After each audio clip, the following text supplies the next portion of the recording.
King Vaughn's baby mama. She took her son out of football because the coach was snapping on him, talk about him. Oh, I'm finna put you over there by the cheerleader since you want to keep crying. And she ended up taking him out of football because he's like, yo, you're not finna talk to my son that way. And coach was basically saying like, man, like this is football. Like you got to be tough. Like you got to know how to have tough skin. So I kind of was on the fence with the coach. I ain't gonna lie, I got a quick question. This is gonna be one of the rapper moments where like the teacher said you want to go be. Yeah. I don't really respect testing, bro, because it's a lot of stipulations that go behind testing. You feel me? Just like how he said, it could be you not have a good night's sleep the day before. Yeah. It could be not you have a proper breakfast that morning. So it's like that whole day, that whole morning or that whole night before, it's playing a big weigh in on how you test, bro. So that boy went and asked us, you feel me, who would you take as far as whole body of music? DMX or Tupac? I'm taking Pac. You taking Pac? I'm taking Pac. Pac and why? I'm not finna be a Tupac hater this episode, cause it sound like it is. I'm always a Tupac hater. Man, DMX was on that drugs, man. They gave that man free reign to do whatever he wanted to do. Man, bro. Tupac was a plant. Man was just on drugs. What he said? Look, I said Tupac was a plant.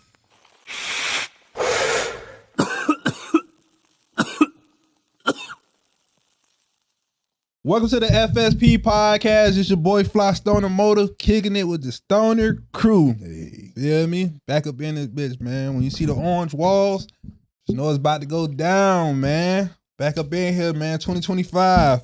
What is episode 2 of 2025? I could probably keep up with them numbers. I don't know what episode. We on episode. Oh, I just uploaded it. We on episode 130. This episode 130, man. Get right, Mo. Get right, Mo. But yeah, man, we got Sko in the building, man. What it do? It's popping. What up? What up? Y'all gotta peep, I'm following man. protocol today. Y'all gotta peep. Yeah. My dog got his shades now, man. My dog got his shades now, man. He vibing. You feel me? Yeah. Man, we got. Damn, I don't even know what a. I don't want to use this man government name, but that's what I know. Go Time? Yes, sir. Okay, we got Go Time in the motherfucking building, man. Like, Yes, how sir. you want us to do that? Is it J Go Time? Is it J? You know what's crazy? No, I like Go Time. Go Time. Yeah, That is tough, though. I just like Go Time. Nigga, it's Go Time. What you talking about? Yeah. That's a tough nigga. That's real, man. We got JP behind the fucking cameras, man. It's spicy time. Yes, sir. Niggas want to hang behind the cameras and wild out. Incognito. You feel me? But yeah, man. They done stole my third camera, so we working on getting that shit back so we can have it. You feel me? The third angle. Bruh, I told the story like 3 times, bruh. I was here, went to the car to put my bag in the fucking car. Okay. Mine is an LV bag. That's why I used to carry my camera in. Yeah, man. So they just want the LV bag. So I came back in here to lock everything up. Woo, woo, woo. Went to the side of the building and talked to somebody. While I'm on the side of the building, bro, they really broke into the car, bro. I came back from the side of the building. I'm like, window out. I'm like, what the fuck? That's crazy. Yeah, Just to take the bag. I was like, bro, fuck the bag. Take the bag. Leave the camera. Yeah, like that's my that's my baby. I be seeing people recording the vlogs and shit. I'm like, damn. My dog shit said, don't hit the same. My dog said, take the what and leave the what? that shit hurt my heart. So yes, man, we got a very special guest up in the building today. You feel me? Go Time is a very special guest. I ain't gonna do you like that. But yeah, man, we got a very special guest up in the building today. You feel me?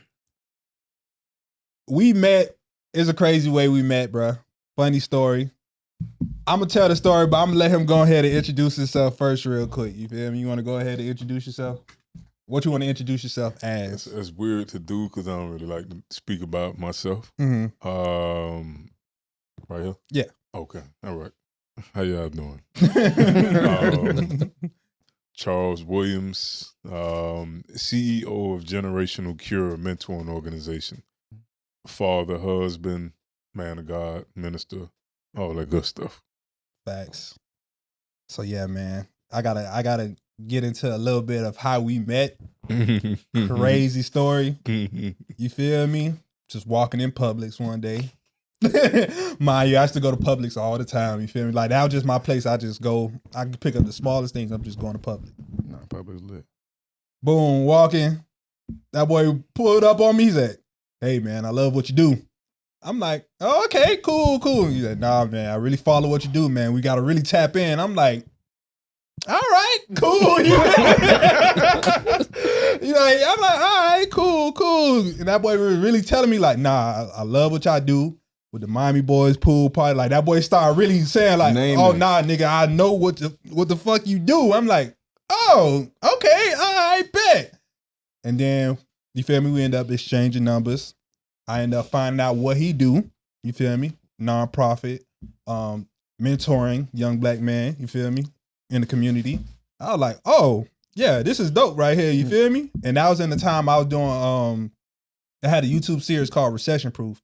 Where basically I was following around people with careers and just kind of getting a grasp of like what they do on a regular day-to-day basis. You feel me? And he invited me to one of his events where I sat there all day and really seeing what he do. Like, you know how people be like, yeah, I do this, and this. But actually going there for a whole day and seeing like, oh, nah, he really this, and this. Like, this man is a real mentor. Like, he really got the kids, like, really changing their life. So I'm like, oh, yeah. This is a dope person to know, you feel me? Funny, you feel me? Really a man of God, really like religious, like everything he say he do, he really do that. So I was like, yeah, bro, this is a dope thing, you feel me? And we just always kept in touch for like probably like the last 3-4 years, you feel me? Still doing it. Like that's major to me, you feel me? Still doing it. Like some people do it for a little minute and stop doing it. Nah, this man really still do it. Like, you feel me? Non-stop. Consistency. Yes, We've been talking about consistency all year. That's the theme of the year. The year just started, bro. Hey, you gotta start now. This day 8. I was waiting on somebody to say it. We gotta start now, man. We gotta start now, man. No, I appreciate the love, though. I do. I appreciate it. So you feel me? We supposed to get into the argument, but let's just. Nah, we gotta do our amateur journalistic duties. We gotta introduce you. Like, there you go. We serious about Miami, knowing Miami. Like, we got a lot of greatness here, and we don't get no shine to each other. We get our personal shine. Them kids know what you do. Right. We know. Yeah. Man, that boy don't talk like that on the camera. That shit crazy, man. This I be nigga all high. passionate. I be high. And you see why I be saying I be trying to eliminate some of that. No, I'm gonna take it out. Like, I could feel the difference. Yeah, I'm telling you, bro. But you feel me? For the people out there who don't know, Intervention. who is the Generational Cure? So Generational Cure, our mentoring organization, we've been in existence now since 2011. Okay. Mind you, great name, you feel me? Like, you really think about it. Name. Yeah, God-given name. It's not a generational curse. You ain't breaking a generational curse. You're giving a generational cure. Cure, absolutely. So we use mental health as a form of mentoring. So we use self-awareness. So we teach the young people about themselves, what their trigger points are, how to be aware of certain surroundings, getting into a little deeper than that. And like one of the things that we mainly focus on is just helping them to get beyond where they are right now. So we do like an annual HBCU tour. So dope. Fred Taylor says something like exposure leads to expansion. Okay. So I'm from the Pork and Beans, right? And I got a homeboy right now who was a brother of one of your friends. And he literally said to me one day, I never need to leave 15th Avenue. Wow. Damn. Hurt. Yeah. That hurt me. Yeah, that's crazy. Yeah. So that mentality all in itself, like, we have to correct that. You know, a lot of our young people may never articulate that, but they do feel like, okay, this little box I'm in is all that I need. And they can explore the world through social media, but they just may never feel like they need to leave where they are. So just having that self-awareness, we teach these young people about themselves so that they can have a better knowledge of self. So you may be a dope pianist. Yeah. And never know. Yeah. So once we teach you how to have a mindset of your own, as opposed to being a follower following trends. Like we know that the main theme in the world right now, according to social media, is being a follower. Yeah. Like follow me on social media. Right. So when we teach people how to have a mind for themselves, you know, this may tick you off to the point where you can be in prison for the rest of your life for being mad for 5 minutes. Yeah. Facts. Big I've facts. seen it. Facts. That's real, boy. Let me give you a real example. Let me give you a tangible example. Let me show you what this looks like, what it can do for you. Also, we have like real conversations. A lot of us were physically capable to create children, but we weren't mentally, emotionally, or financially capable to take care of the child. Yeah. This is why so many broken homes exist. Because you didn't know Shorty beyond just, you know, her Instagram name. Thick red _69. I'm finna look that one up. You dig what I'm saying? That's something I made up, but I keep using it. You get what I'm saying? But you don't know Shorty beyond that. Yeah. Okay. You dig what I'm saying? So now you've made the grown-up decision to make a child with this person. And you don't know past postpartum to compare if this really her personality or not. Yeah. So now here we are. We got a kid that we're trying to raise, but I don't know 2 generations in your family. Yeah. I'm guilty of that. Yeah. So we teach these young people based off of real experience. I give them transparency. Like, I've been to jail. I got a record. You dig what I'm saying? Like, I've been there. yeah. I know everything you want to do before you All want to of do it man. because I've been there. The circumstance that I'm referring to in regards to making children outside of knowing the person like intimately, it's like, that's me. I've done that too. Facts. You get what I'm saying? But I mean, not facts. Hey, and I'm listening to you, Right. Because I talk about this too, Right. And I did a lot of studying psychology, but I ain't finished the school. I got dig credits. that. I but dig that. I know you from somewhere, though. I just can't pin it. Yeah, Yeah, like you look real familiar, but go ahead. but I'm listening to you, Yeah, and that's me. right. Locked up in 2016, Yeah. scared to jump into a relationship to have a kid Yeah, because financially, I know the things that I couldn't do because right. my people were working just to make sure we got a roof over our, we eat good, we live good, but the extracurriculars you may not be able to do unless you go get it yourself. Yeah. Mm-hmm. That's real now. So now I'm kind of scarred about. I love kids. I love everybody. Ask him. Like I love kids. Right. They be having that boy in the chokehold, boy. That boy be saying, all right, I'm about to go. They be like, no, no. I'm like, bro, y'all tripping. Everywhere I go, it's the same. Mm. But I won't make that decision unless I know like whatever they could do, I could support them up until a certain point. But that's a level of maturity, though.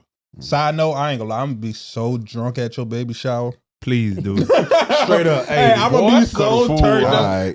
Cut the fool. Just make sure That's you what you're have supposed salmon. to do. You're supposed to celebrate your dog like that. Finally! Yeah!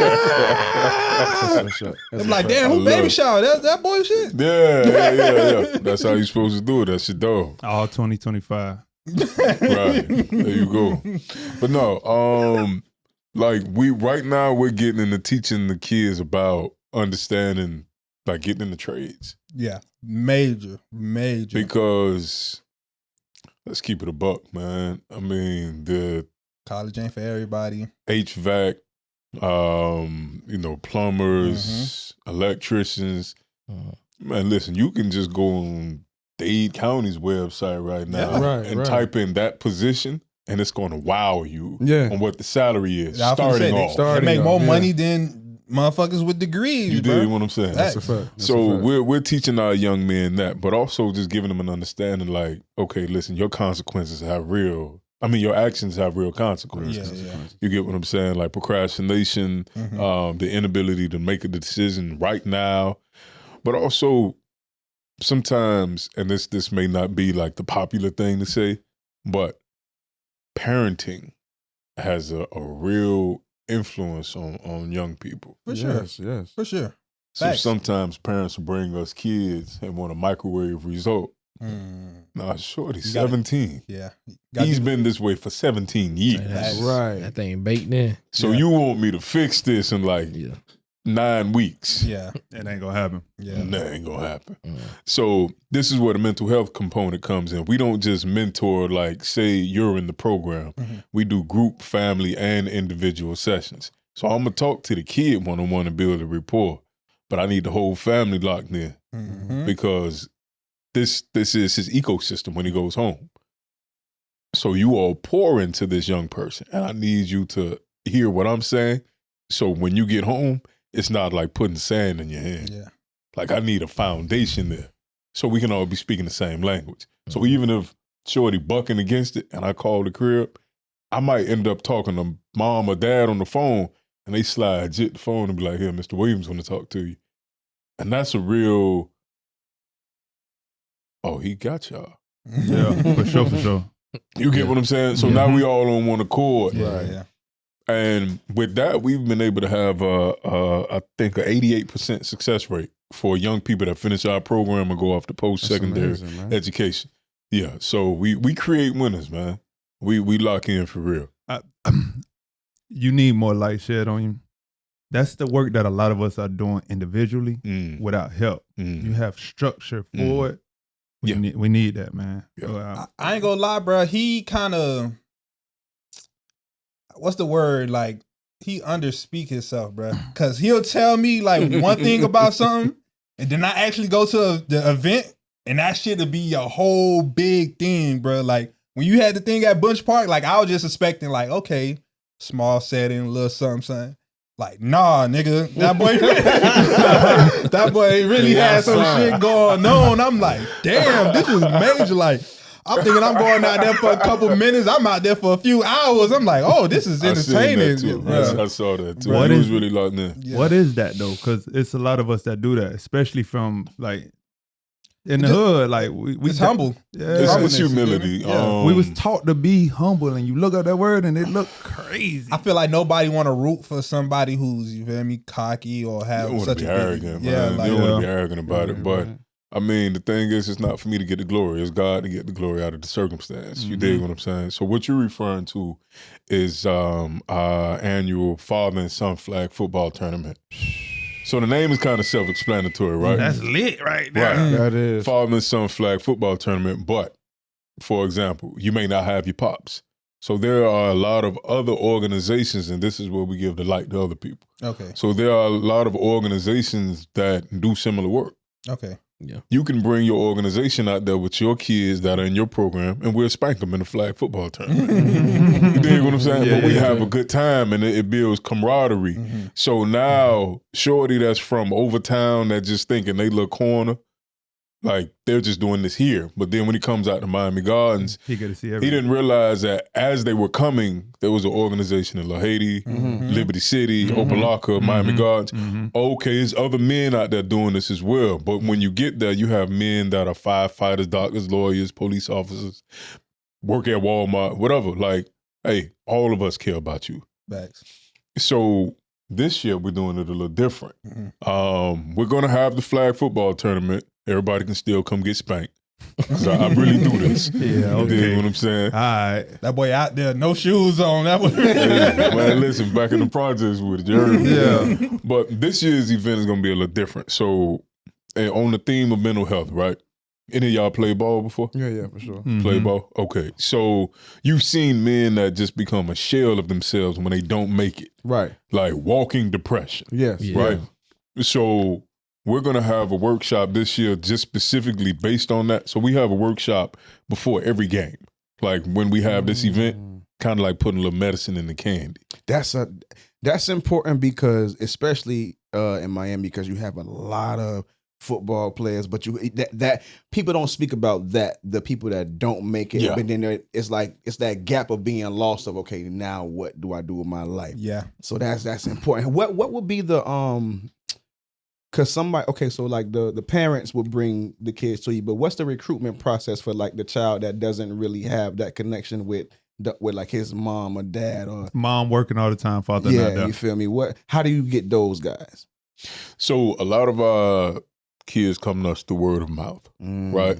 So the service kind of speaks for itself. Okay. I don't even have business cards. So that boy good. You That boy good. I said the irony because he asked me for one. Right.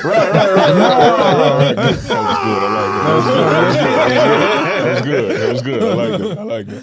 So we don't have business cards, but a lot of it is just word of mouth. You dig what I'm saying? So what happens is a kid will come.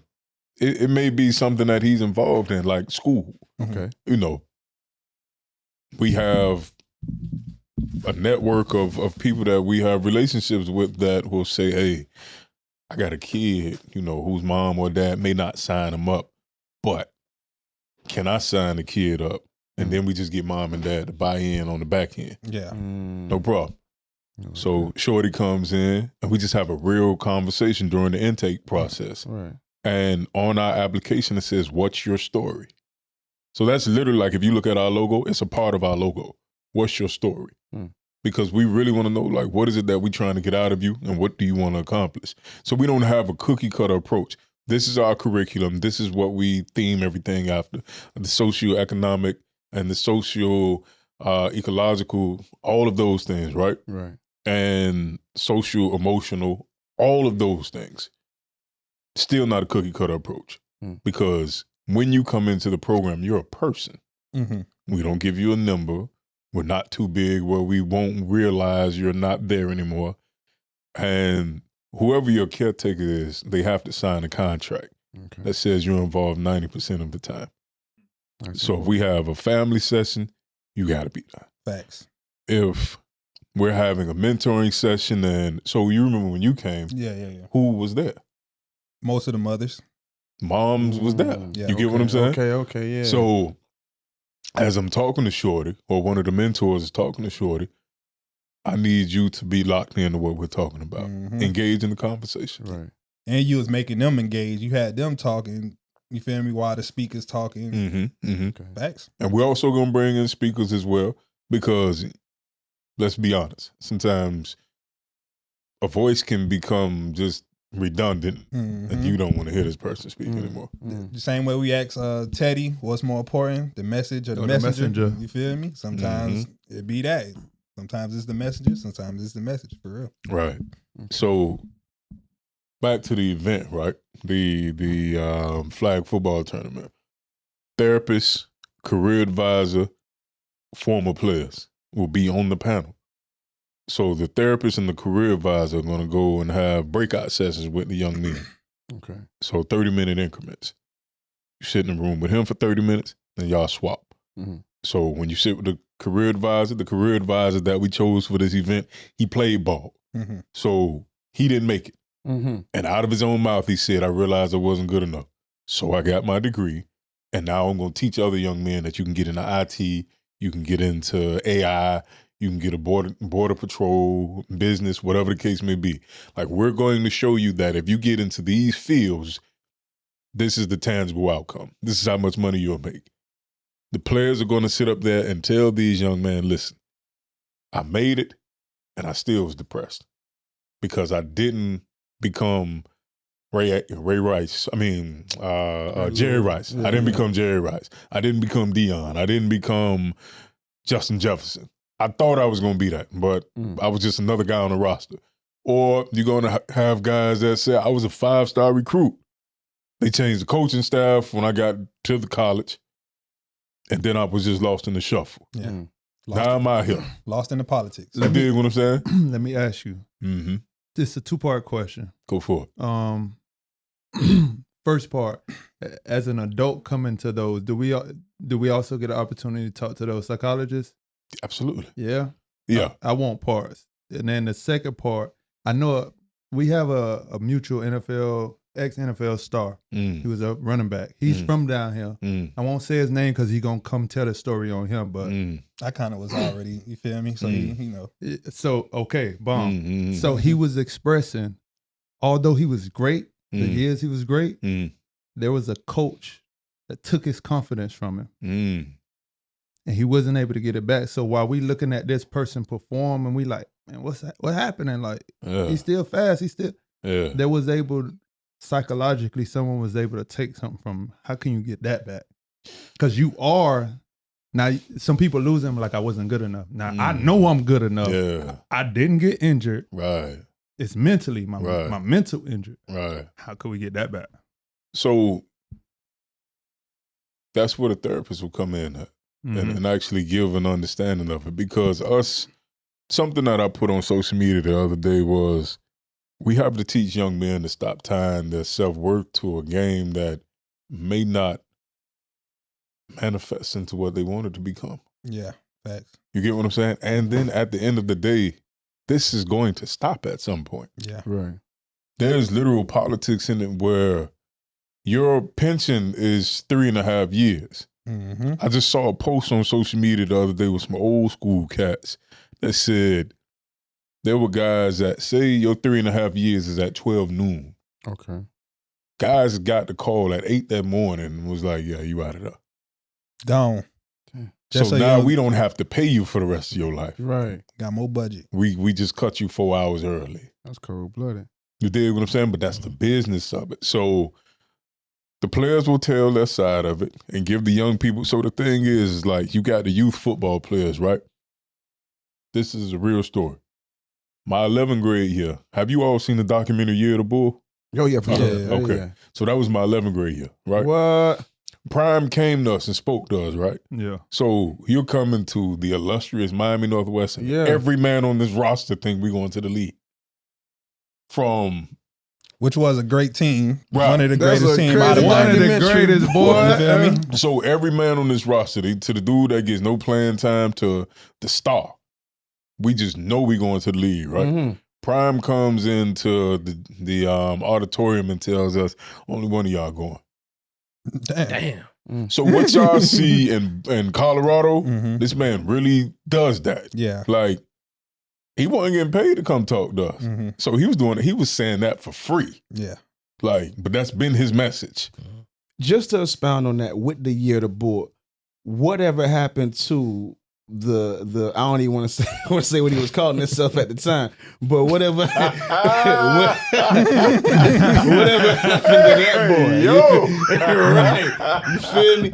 Whatever happened to T, we gonna leave it at that. You know what I mean? He's still around. Man. Mo lost. He's still around. So man. with that, because that would be, he would be somebody that they can actually see. I reached out to him to no I avail. was gonna ask, yeah, have you ever? To no avail. We don't have that relationship. It's actually a fight got broken up between us. I was a hothead in high school. Okay. Yeah, of course I was outsized, but you know, But yeah. growing up, Wolverine was my favorite. You know? So I just encompassed that mentality. I'm gonna fight whoever.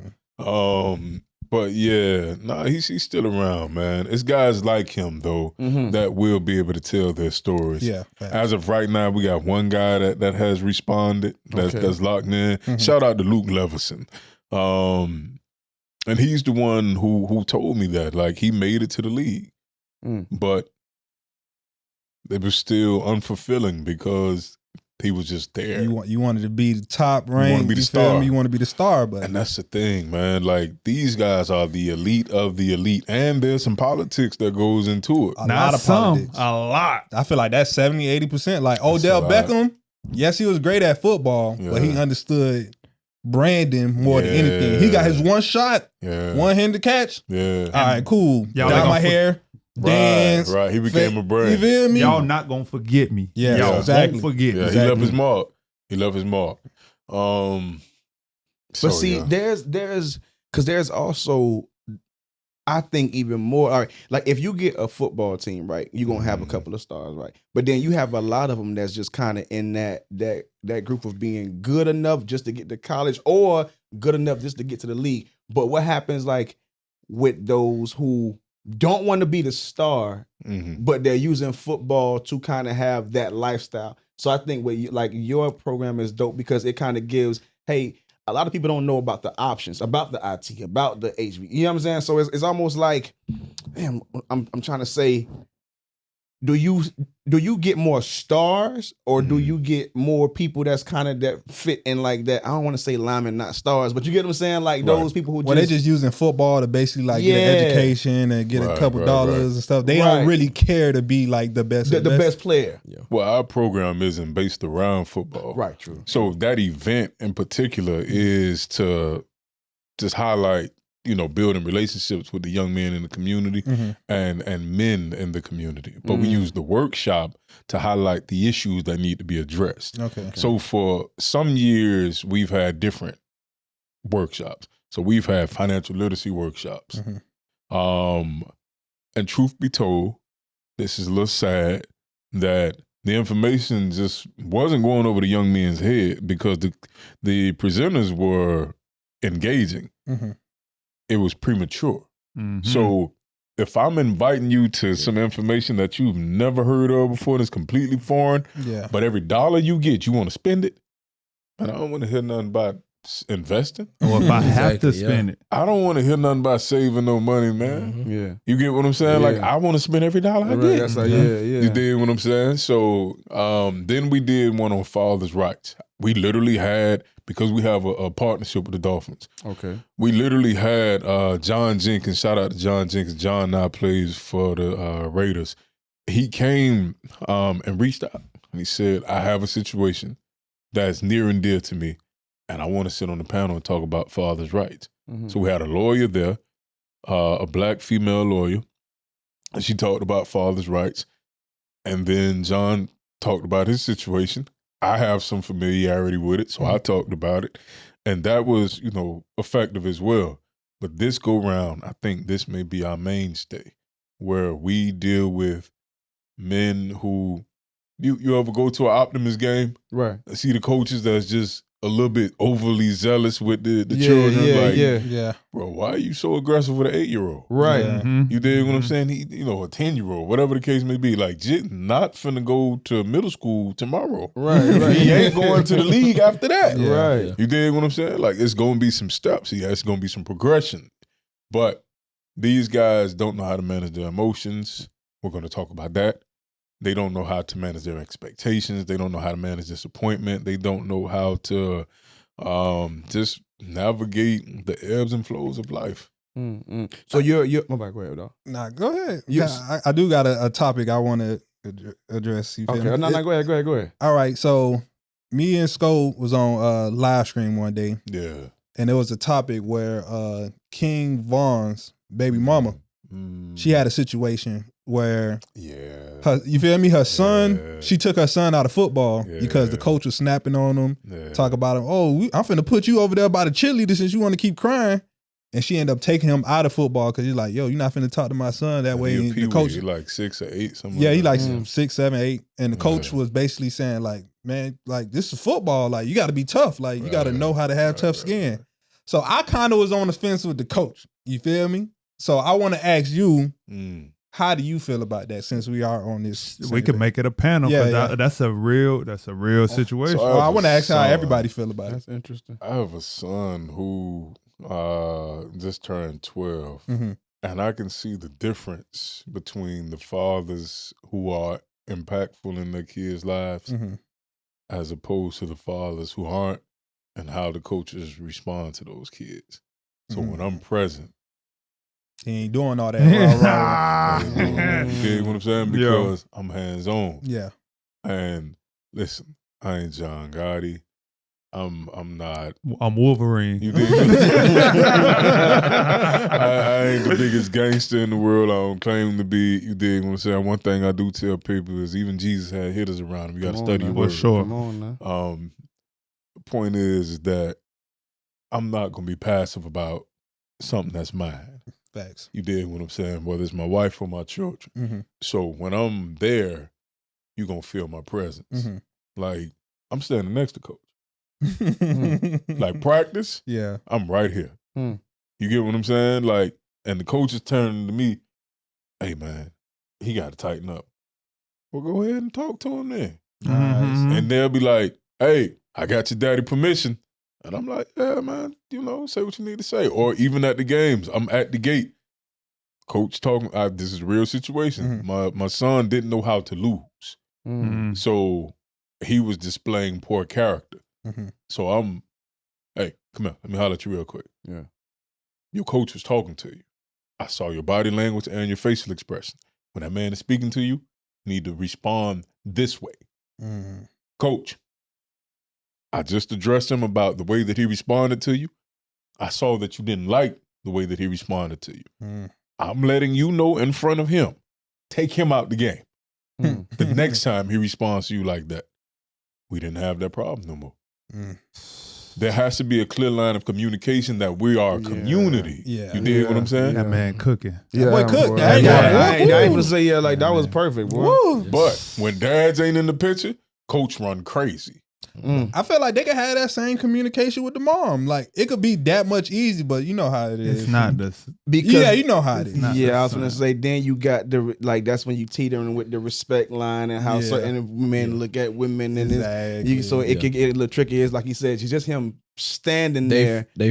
Go ahead. They feel like they gotta overcompensate because the father not there. Yeah, that's why they get a little crazy with that real bullseye. You hit it right on the head. Yeah, because it's almost like he felt like he didn't have to say anything because you there. He looking at you like, hey man, talk. You know, like you already know the dude, right? But it's like we also see when that you're present, right? So your son may not have to get talked to as much as the next child that may not have a male figure, whether it be indoors or outdoors. Right. So maybe they're a little more sensitive. Maybe they're a lot more emotional. Things that come with watching a woman every day, having a woman at home, and then going to school for 6 to 8 hours, and having women teach you that may not even be from your culture. Right. So like, good point. It's Good tough. Like that's a man. Maybe 2 to 3 hours, but it's like is that man teaching you respect? Is it a real man? Is it a 22-year-old coach? Is it a 23-year-old coach?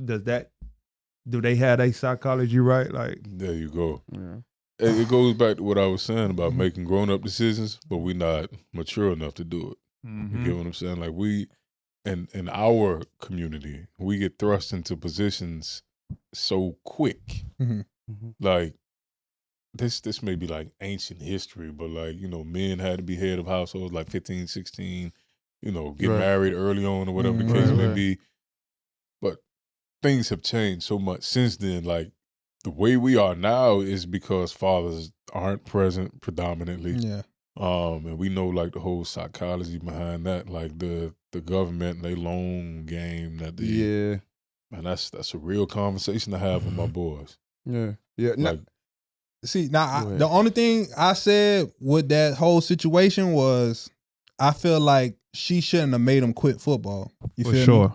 Like you do need that level of toughness I because didn't address that. I'm sorry, we went way but you kind of did because I understand where you was going with it. Right. But the only reason I say you shouldn't have quit football because I was like that kid. You feel me? Like my old boy was there, old girl there, but like they used to let me quit something if I ain't want to do it. You feel me? And that fucked with me a long time till I got older, till I started having to discipline myself. Like it don't matter how long you do this shit. It don't matter how many times you get it wrong. You go do this shit till you get it right. And I wish I would have learned that as a youngin'. You feel me? I had to reprogram myself to learn that. That's why I was like, I was on the coach side. Like, okay, you shouldn't have taught them like that, but you still got to teach them that level of toughness and discipline and not giving up type. I'm gonna say this also about social media. We don't get to see the totality of the situation. You know what I'm saying? Right. Like and I'm not saying anything about her in particular. However, we weren't there. True that. We just know what she said. Yeah. We don't know what built up to it. We don't know the background of it. We don't know any of that. You get what I'm saying? We don't know any of the elements behind that story. We just know that she said this, and here comes a knee-jerk reaction of all of us saying our different opinions. For sure. So that's something that we've come victim to, is that if I can tell my story, I said this one day on social media, it's a lot of deadbeat dads out there because we don't know the other side of the story. For sure. Facts. For sure. Now that I'm a grown man, I know that, and this is no disrespect, there are some very unstable women emotionally and just from an intellectual standpoint. Spiteful, petty. Extremely unstable women out there, right? It's crazy because this is not, I don't want like you this. see, no, but like you see how it was very easy to say deadbeat dads, but you just like we had to like Level walk it. down with this. disclaimers. But it's deadbeat mamas too. I'm gonna say that shit. Big Like you know what I'm time. saying? Nah, it's deadbeat mamas too, Big time, yo. and a lot of the times it's not just based upon like because sometimes they'll with a deadbeat dad it's kind of I think it's just like one clear view. It's just like all right, either the dad's not there or he is there, he's inconsistent. Right, but right, like right. nah, like a lot of the times you have women who are not so good people. You get what I'm saying? So they'll use the child. They'll do Become, spiteful things. You know what I'm saying? To a person that's like really, really doing everything he's trying to do to take care of it. You know what I'm saying? So it's like, nah, you got both. Grade, You bro? got both. You feel like you got both. You heard what he said he did when he was younger. Yeah, Like, man, hey, listen, you know what I'm saying? I'm So- glad I'm behind this anonymity wall. I might have messed up that word, but you're right with me. Yeah. The only way I got to see one of my brothers was if I called and begged this woman, Oh, wow. and still then she told my old boy, you still can't see him unless you allow me to put you on child support. Wow. Damn. And so not that he wasn't willing to help, Yeah. but like I want it my way. Yeah. There was a woman on social media one day. She was from Philly. Maybe one of the viewers can find the video. But there was a woman from Philly. I don't know what her profession was. But man, like she was cooking. And she was saying women treat children like they're possession. Come on now. Yeah. So sure. we hear about treating them like pawns and on a chessboard and all of that, right? But when she said possession, I said that makes a lot of sense. Yeah. My car. And the psychology behind it was that you don't have anything. So because you've given birth to this child, you now have been given a certain value in your own mind that your value, as we talked about with football, you've attached your worth to this child. Right. So if I have my God-given right as a man, Yes. my authority according to, if we live in a Christian society and we're going by the Bible or even any other religious belief, the man is always the head. Right. You get what I'm saying? But if we're going by those theologies and beliefs, I have the best advice and guidance for this child, especially if it's a young man. Yes. You dig what I'm saying? Like, and I'm talking about, I've said this before in conversations. Like, when God gave all of these gifts and abilities, he didn't say, I'm going to withhold it from men. Like when y'all say, okay, well, women have this intuition, right? Men also so have we don't have any? Yeah. We don't have any discernment? Like, this is why we ask girls, bring your boyfriend to the house and let me meet him. Yeah. So I could tell you about this dude. Exactly. You dig what I'm saying? Because I can see through all this. Right. Like, I done introduced myself to a girl grandma and went and smashed her granddaughter in the front seat of a Ford Focus.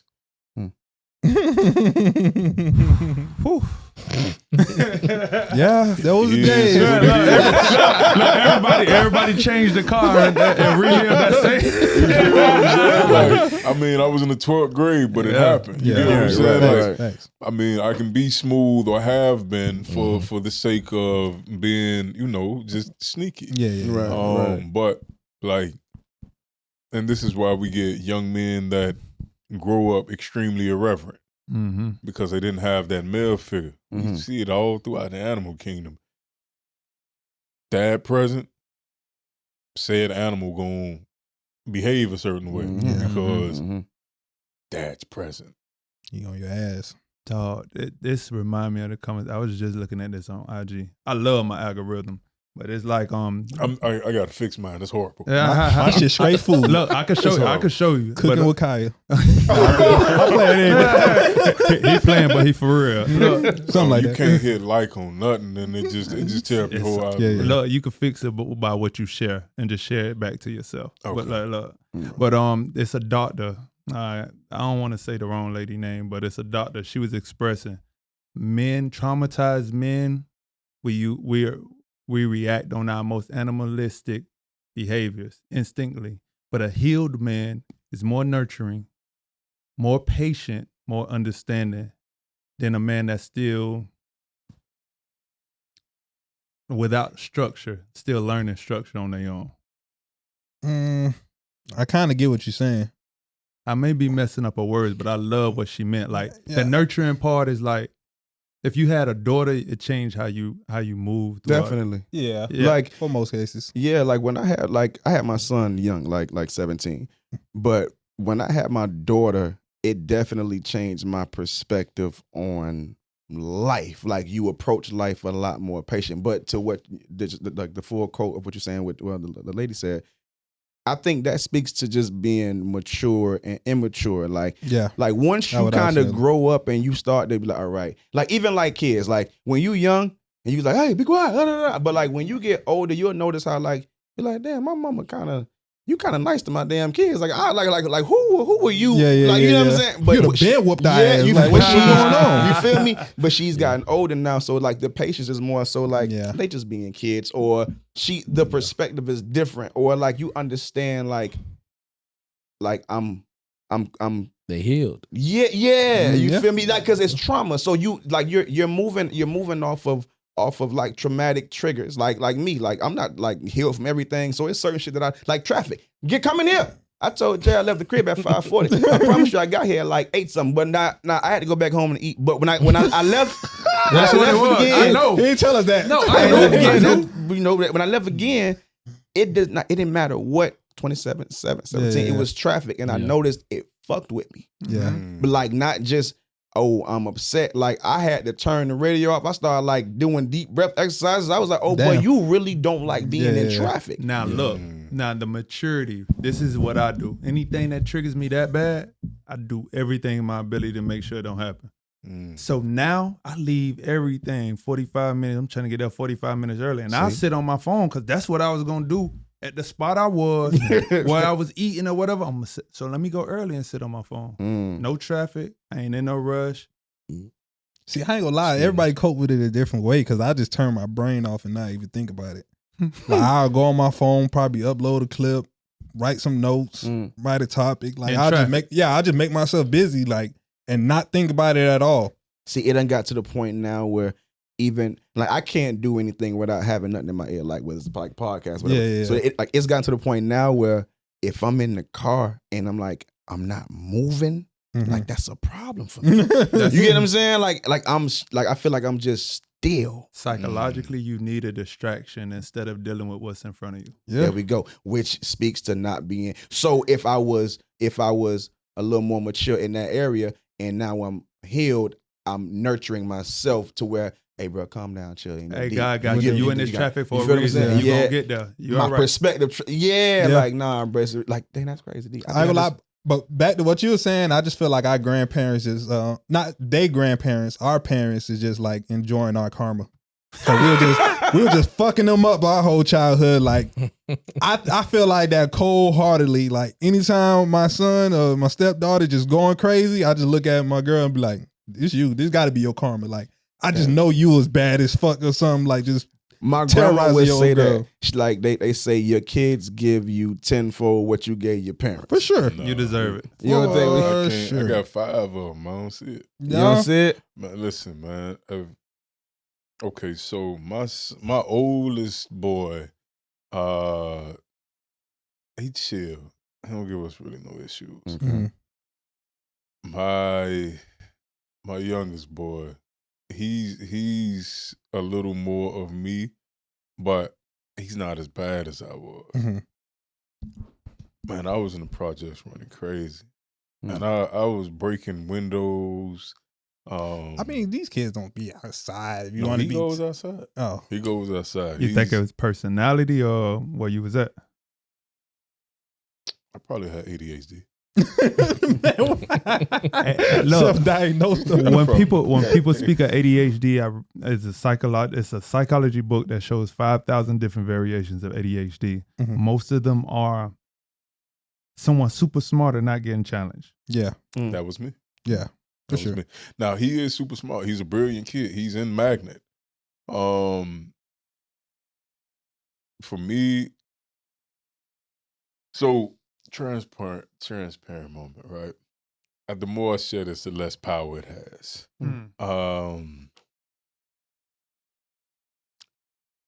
Y'all know what ESC was? Yeah, right? for sure. Okay. Not the ones where people Not had like Esau. deformities. No, Esau. you know, ESC. No, there's two. It was You probably ESC talking and about- Esau. EH. Yeah, basically. EH and ESC. Right. I don't know. They called exceptional student education. So this was when you were behind grade level, right? Mhm. Yeah.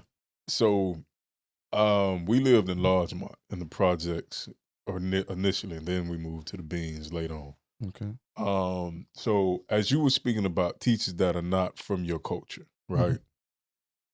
I had a teacher by the name of Miss Zucker. Miss Zucker's probably dead by now, but she's going in my autobiography. Miss Zucker. Talk heavy autobiography. I don't hear y'all talk about no autobiography. Tighten up. I ain't gonna lie, I got a quick question. This is gonna be one of the rapper moments where like your teacher said you wanna go be shit. Yeah. Yeah. So Ms. Zucker, my mom, and this is a challenge for a lot of parents, right? You can't come like kind of speak up on behalf of your child because you gotta go to work. Yeah, right? for sure. So my mom was told your son needs to be in this program. So not knowing what in the world they talking about, she's like, all right, bet. They put me in ESC in the second grade at Little River. As a matter of fact, I was in there with Levante Davis' brother, Gerard David. And we were put in this program. We're smart. The problem is, I found out that ADHD and PTSD, what's Tamika's name? She's a therapist. Tamika the therapist is her name. I know exactly what you're talking Tamika about. Denson, Yeah. that's her name. Yeah. Tamika Denson. That's the homie. Yeah, we gotta have her on here too. Yeah, for Tamika, she dope. But she told me this. She said ADHD and PTSD have similar traits. So what happens is when you come from communities where, back when I was growing up, they like in Largemont, they didn't have a lot of shootings. But the DJs was jamming a lot, like 2, 3 o'clock in the morning on a Sunday night. Bro, I gotta go to school tomorrow. You get what I'm saying? But y'all set up with a wall of speakers right outside the crib, and I gotta get up in the morning. Sorry. You see him over here like, hey. Sorry. So, you know, like I went through that. Or the adults just didn't have like the empathy to say, we gonna tone it down for y'all. Like they turning up and it's like 3 in the morning. Like right now I'm way past my bedtime. I'm tired too. Just, bro, I'm asleep literally by like 8 good o'clock conversation every night. though. And so I had the same sleep pattern since a child. I would go to school angry because I didn't get enough sleep last night. And a lot of it had to do with my pops not being there as well. So we're dealing with those two things, right? In elementary school. Now, fast forward to middle school when I got to Charles Drew, it was, okay, my pop's not there. My mom's on drugs. And these niggas is killing people around my house. So I gotta be on point. Yeah, like I lived in the Beans during the John Doe era. So like 90 days, I wasn't there 90 days and they hit 2 dudes, I won't name them, underneath my window. So like it was like maybe 2 in the morning, I woke up and it was a car smoking from the bullets. And these dudes were hanging out both sides, passenger side, driver side. So the thing was, what I was dealing with had nothing to do with ADHD. Yeah. What I was dealing with was all PTSD. Like, yo, it's rough where I'm living at. You dig what I'm saying? Like, and then I also live by the wall in the Beans, like the infamous wall where it's Tuesday night. These niggas got chicks out here stripping and twerking. Bro, I want to go to sleep. Yeah. This shit sound like a movie. Like, No, it's It real life is, though. but it You dig is, what I'm though. saying? It is. Or It they is. out there throwing I don't know what they call the horseshoes. That's loud. That's loud, yeah. As hell. Yeah. I'm trying to sleep. They out there throwing horseshoes at 1 in the morning, and I'm like, So you pretty much because. So that's how I got put in ESC. Right. That's why I didn't have a learning issue because they checked me out when I got in 8th grade. I was on the 10th grade reading level. Yeah. It wasn't no problem with the learning part. It's it was PTSD. It's not. Bro, I can't focus. The teacher ain't have enough patience to even try to figure So out what the it problem. is. Yeah. So I found out they actually get compensated more to come into our I was just area. about to say that. Yeah. They get compensated. They incentivized. So it's a game then. For sure. Yeah, for sure. Yeah, it was a game. Hey, bro. So what happens is and one of the brilliant therapists that I know, Mr. Ruben Roberts, shout out to him. He's a panelist. What he advised us or informed me is that we used to make these jokes about your mama should get a check for you, right? They literally were incentivizing parents to get their children diagnosed for this pink check. Yeah. Because if you put your kid on this medication, I can give you a check. So you literally pimping your kid because you need money. That's an attack. I know a lot of jits was on that Ritalin. His brother was fake taking him. What happens? Hey,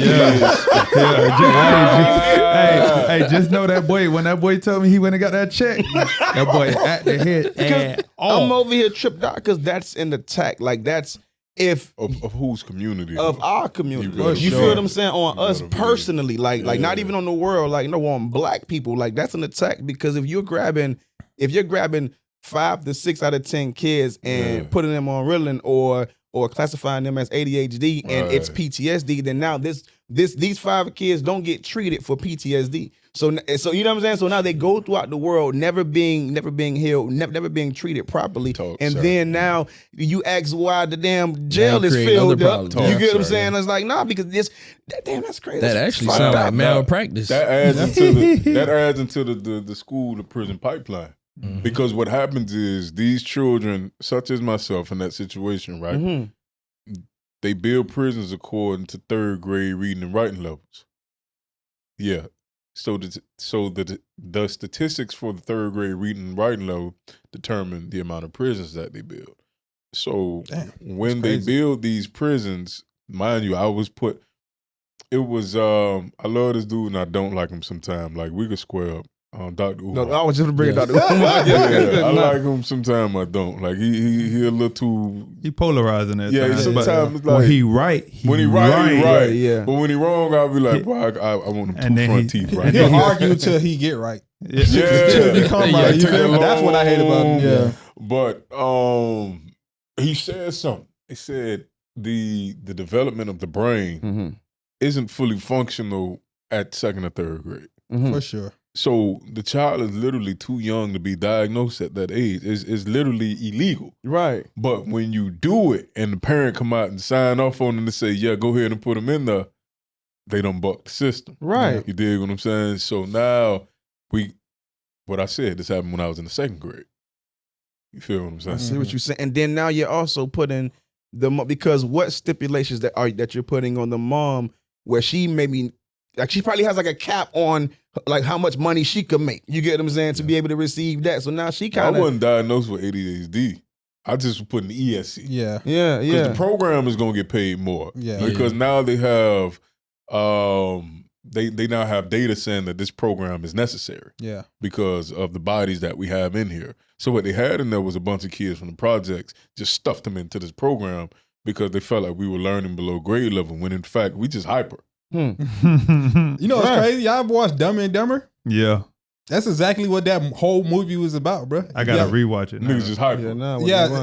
What's the main characters? Harold and Kumar, his name? I'm gonna say Blind has the main character and then Jim Carrey. Yeah. Jim Carrey. Basically, it was their younger self, and they basically started a program, the Special People Program, and the principal and the assistant principal had them gather up a whole bunch of kids to make it seem like they were special and make it seem like they wasn't advanced. Started a whole class, and the principal was basically cuffing the money underneath. You feel me? Like that was the whole movie was about. So it's funny that you saying it like this. It's like, dang. The wildest thing about all that, bro, my 8th grade, whatever teachers I had, like at Charles Rouge, 7th or 8th grade, the ESC teachers, right? Because what happened was, when I got tested in the 8th grade, they realized that I was never supposed to be in there because I was on the 10th grade reading and writing level. But when I got to the West, my 9th grade year, I don't know why these women were there. They taught at Drew. But they came and knocked on my teacher's classroom door and they say, you need to go sign up and get on the school newspaper. And I said, what? They pulled me out of class. And I'm like, what y'all doing here? And it was like, you need to go sign up at the school newspaper. I was in the 9th grade. And I'm thinking this some chump stuff, man. I ain't going to do that. Yeah. Writing has always been my thing. Like, I'm writing 3 books right now. Wow. But I've written, my first character was like in the 4th grade, but he was on like some Jason Bourne. Like 4th grade, I had that concept in my head. You dig what I'm saying? And this is why it's important for parents to actually like listen to your kids and have conversations with them. Like, what's going on? Why are they saying this about you? Not just a one-sided conversation. Like, okay, they said this about you, and it must be true. Yeah. No, like, allow your children to talk to you, to have some dialogue. Because when we were short, it was shut up. Stop talking. Don't talk back. Don't talk back. Don't give me your opinion. Get back. Nothing. You know what I'm saying? You get the backhand, you know, blah, blah, blah, whatever. Like, I'm still an advocate for children not being in grown folk business. Right. And conversations, right? But we do need to be able to have dialogue with our children. Like, let me hear you out. What's going on? Because your kid might be getting touched and you don't know. Right. You know what I'm saying? Not everybody got to die. Yeah. That's another conversation. All right, I got 2 things to say before we go ahead and start these controversial topics, right? Hey, before you get there, you definitely got to come back. For sure. You definitely got to come back. I'm going to make sure I got a Red Bull. All right, the first thing, I don't really respect testing, bro, because it's a lot of stipulations that go behind testing, you feel me? Just like how he said, it could be you not have a good night's sleep the day before. Yeah. But it could be not you have a proper breakfast that morning. You feel me? Old girl yelled at you as soon as you got up. You feel me? It's cookie cutter. Yeah, like, so it's like that whole day, that whole morning or that whole night before, it's playing a big way in on how you test, bro. Because I done had a high test score because I done had a good breakfast, had a good night's sleep. You feel me? I was prepared. Then I done had times where I done stayed up a little bit too late. Playing the game. You feel me? Didn't eat nothing for breakfast. And then I tested poorly. So I feel like the testing system is, you can't really test off that. You feel me? Like, you need numerous tests, or you need to know what they doing for the yearly on a good level on how that's based off. A more controlled environment to test. If Facts. you're going to do it, you need a more controlled environment. Facts. Which one of y'all just said like your mom yelled at you? Oh, no, I went through that for sure. So I went and spoke at, I won't say the school, but I went and spoke at the school, right? And on career day, and I don't speak Creole, but there was a young lady in the classroom that was saying something in Creole, and there was only one other student in the room who was her best friend that could translate what she was saying. So we were just like, what was I talking about? I forget what the topic was I was talking to the kids about, but this is all based on mental health. And I really wish I was, it's probably my notes, but the little girl said her dad called her, I think he called her ugly and dumb. Yeah. And she said in the Creole, so I didn't know, right? So the teacher's sitting right there, and I'm like, I don't even work here. Yeah. Like, I'm just here on career day having a conversation with these kids. That's a very compelling topic. Yeah. You dig what I'm saying? And when she said that, I was just like, okay, so you're going to address this, right? She was like, yeah.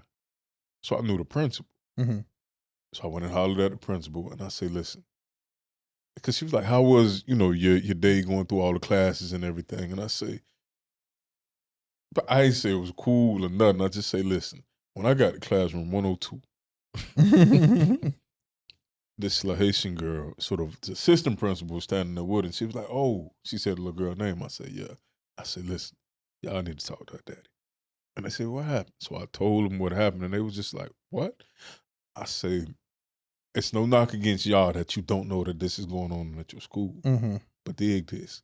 Some of these kids are coming to school having a bad day because their parents had a bad morning. Yep. You did. Bad morning, bad they're week, coming all that. to the school Mm-hmm.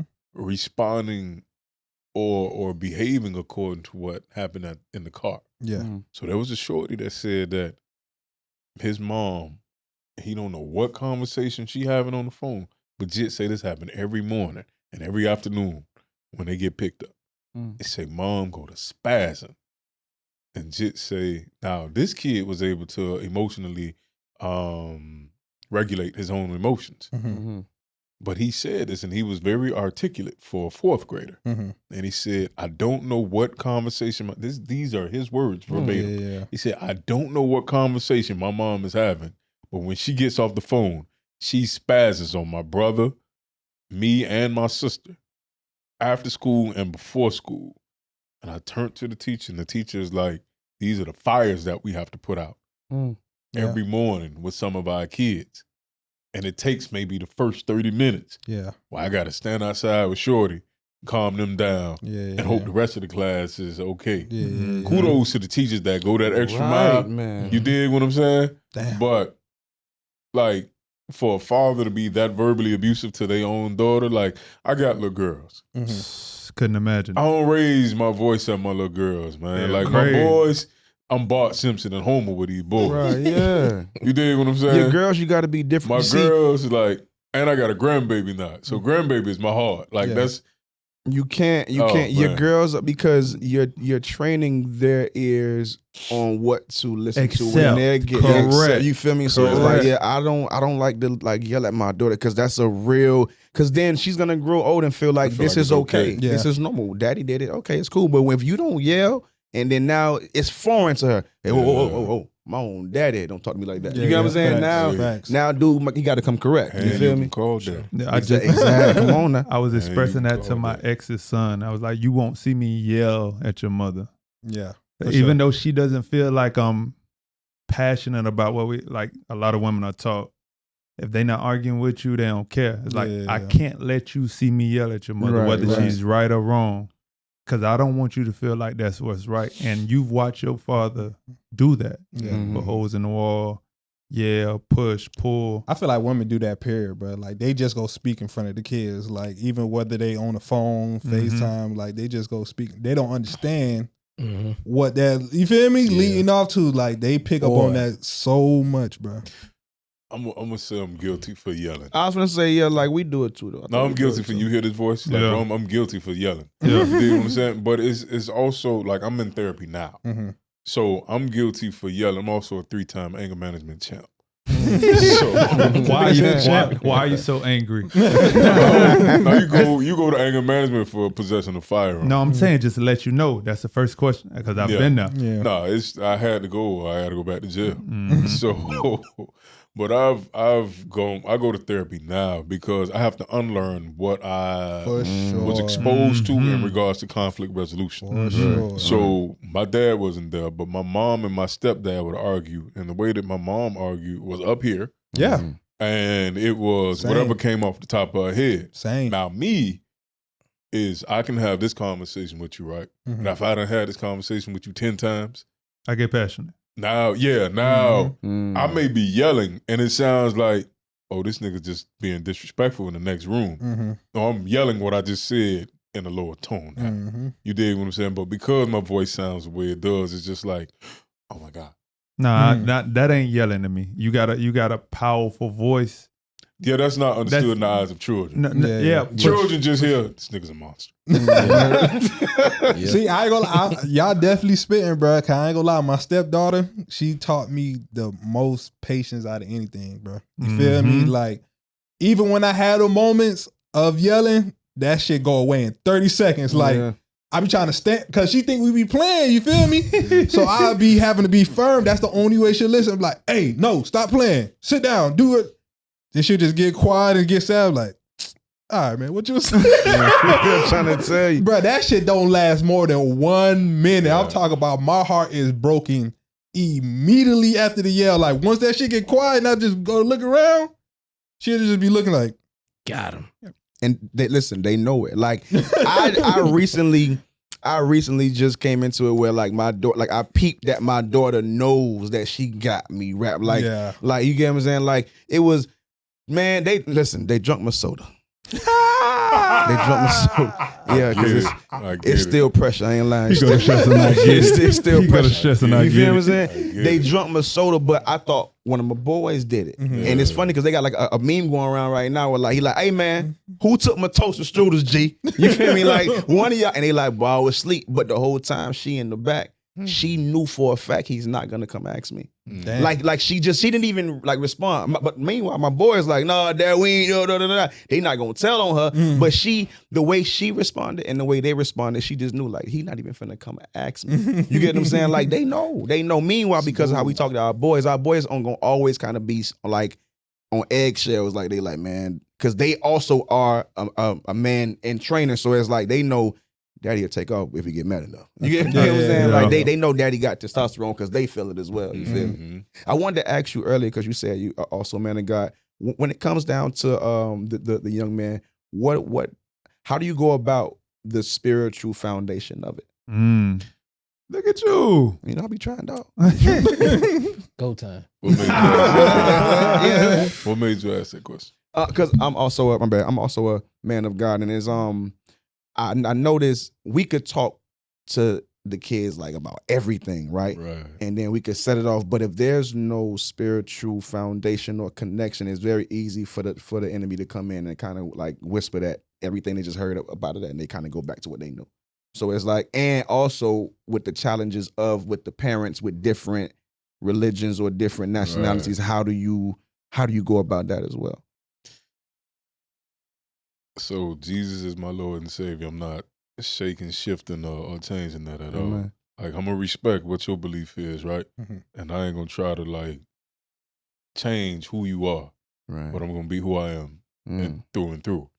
Now, I'm gonna try to be the best I can be in front of whomever. But I'm also gonna just, like I just told you, I done been in jail. You know, I yell at the crib if I get too mad. You know, like I'm not gonna fake it and say, yeah, nigga, I'm the most holiest man ever. The most holiest man. Far from it. Right.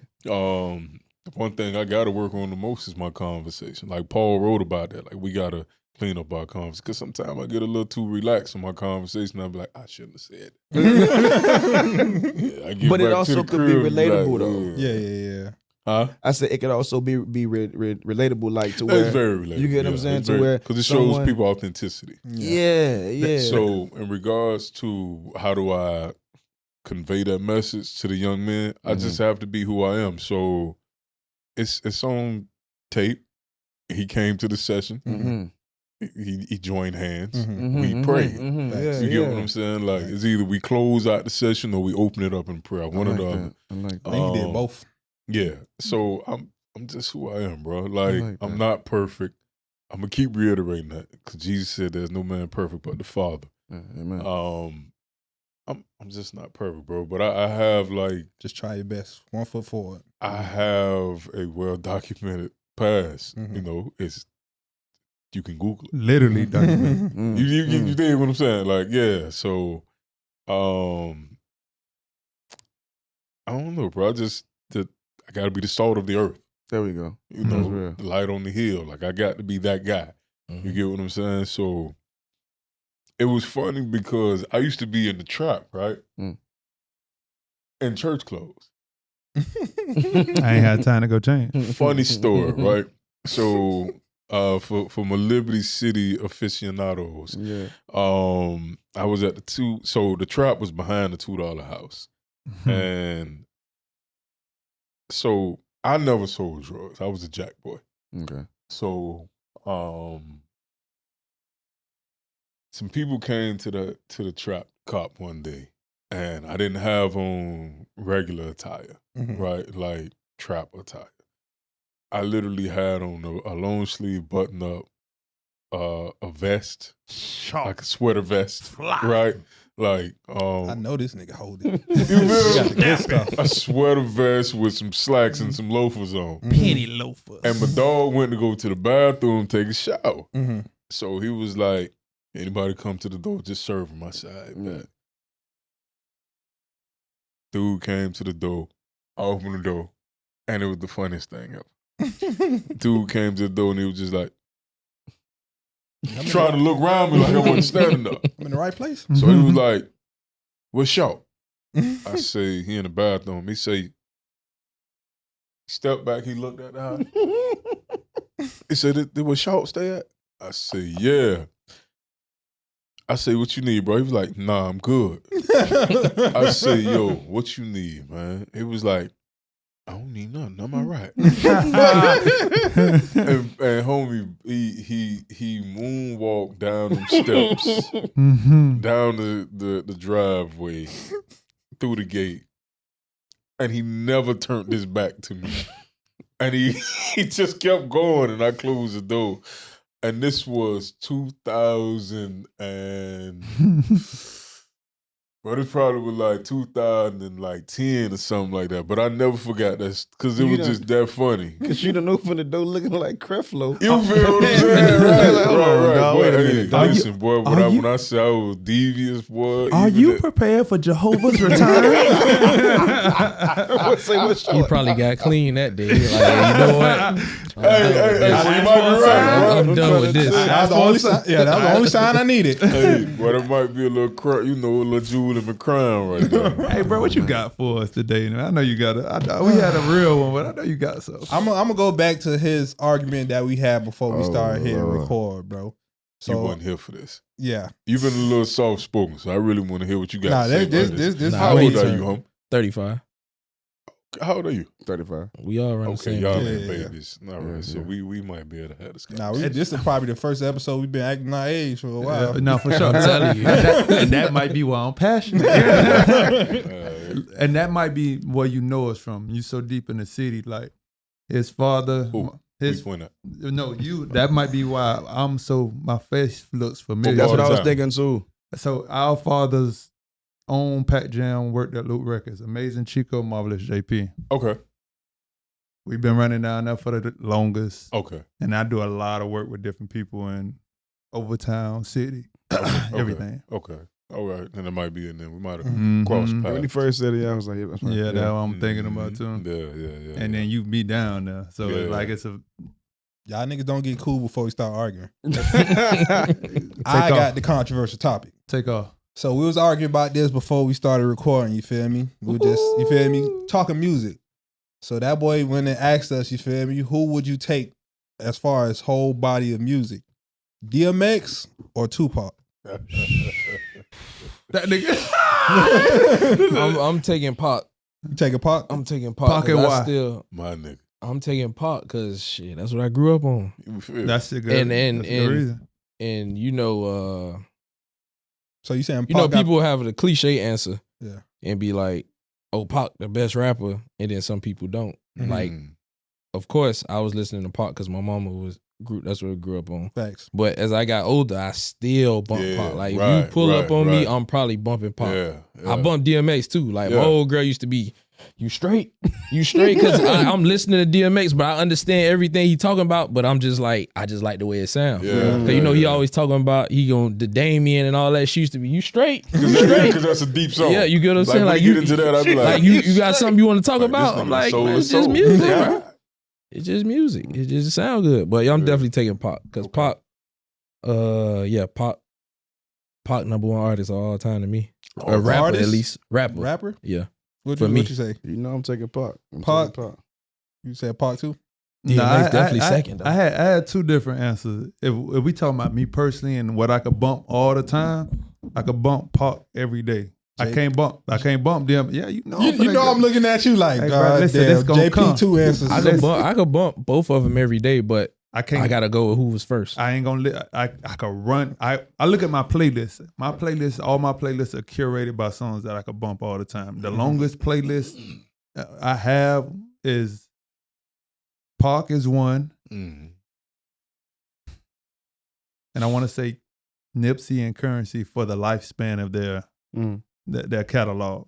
But DMX is a better artist. A better artist? A better artist all the way around. That's what I'm stressing. I don't agree. I don't think so. He do rapper-wise? He could do everything Pac do, and he could do stuff that Pac can't do. I'm telling you, rapper-wise? So let's compare songs, right? Yeah, like, let's have this So conversation. number one, I'm just going to jump out and say Pac. See but that's what it gonna get tricky because my definite answer, is Tupac, Tupac Amaru Shakur. Like that's where I'm going with that. Right? Me. So now, as far as body of work, like we ain't even got to go singles. We can go deep album cuts, right? Okay. Give me a Pac song that's like just you feel like this DMX song is better, like from your perspective. See, that's where it gonna get tricky, right? No. I want you to do that. But I gotta explain myself because I want you to do it. I can't because you can't. no, that's not why. He ain't listen to him. You feel me? I'm not a huge Tupac fan, He got on him late. and I'm not a huge DMX fan. So how do you have a dog in this fight? But I'm No just pun saying, intended. yeah. But I'm just saying my opinion from what I used to look at with DMX. You feel me? Like I was very aware during DMX era. How old You are feel you? me?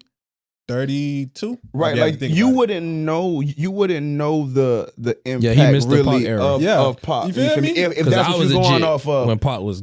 You feel me? We ain't had no choice. Like I remember being affected by his death. Like seeing Me it too, on the news. for sure. My mama When I cried. seen it, I was Yeah, just like, like this ain't real. people Yeah. when they got Like, Ryder tatted on At their necks 39, when Pac died, they got I'm real. still in denial. Like, nah, nigga, you 7 alive years. somewhere. Cuba, something. You feel what I'm saying? We ain't have to Like, go to then- school the I next think day. it's his auntie that's Damn. in Cuba, right? Mm-hmm. So it's for me, bro. It's like, did anybody see the Dear Mama documentary? Yes, Mhm. beautiful documentary. Yeah. Right. So when it made more sense to me about why he was so militant, like he was raised by Black Panthers. Black Panthers. Mhm. Mama was a Panther, loud single parent, but she proud when she witnessed baby Baby boy boy rip a rip a cry cry. in Yeah. school, but I dropped out and left the house. But my mama Say said I'm good for nothing, so I'm out. And I only got one life to live. I feel You can't recite no DMX lyrics. I could recite Jay-Z lyrics. You feel me? But that's not the Jay-Z argument not that a we part of have. this conversation. so- Exactly. But if we said Tupac or Jay-Z, So listen. I could go song for song, bar for bar. But that's why I say it's kind of hard for me to argue. So listen, right? You see how his lyrics actually matched his life. Mhm. Like one of the greatest debate. Well, I ain't gonna say the greatest debate. One of the arguments that has gained some legs as of late is like, oh, Pac wasn't really a gangster. All right. So if you watch the documentary, right, and you saw him in what was that, high school when he had like the blonde hair Yeah. or whatever, and he sounded the little whatever. Okay. So what do we consider a thug? Gangsta or thug? I get you. I get where you're going with that. That was I have a it. different definition of a gangster also, Mhm. because I think the gangsters at whatever the White House address is. For sure. Something, yeah, I think right. those are the gangsters. If we talking, right, yeah, that's You real. dig what I'm saying? Like, I think the gangsters are big pharma. Come on, huh? People You who dig could do whatever they want to do, You and dig nobody what can I'm saying? stop. Shit Like, about it. I think the gangsters That's are gangster. the ones that rezoned Central Park and took it from the black people that lived In there your face, beforehand. what you gonna say? What you Like, gonna I do? think the gangsters are the ones that created Lake Lanier, Mm.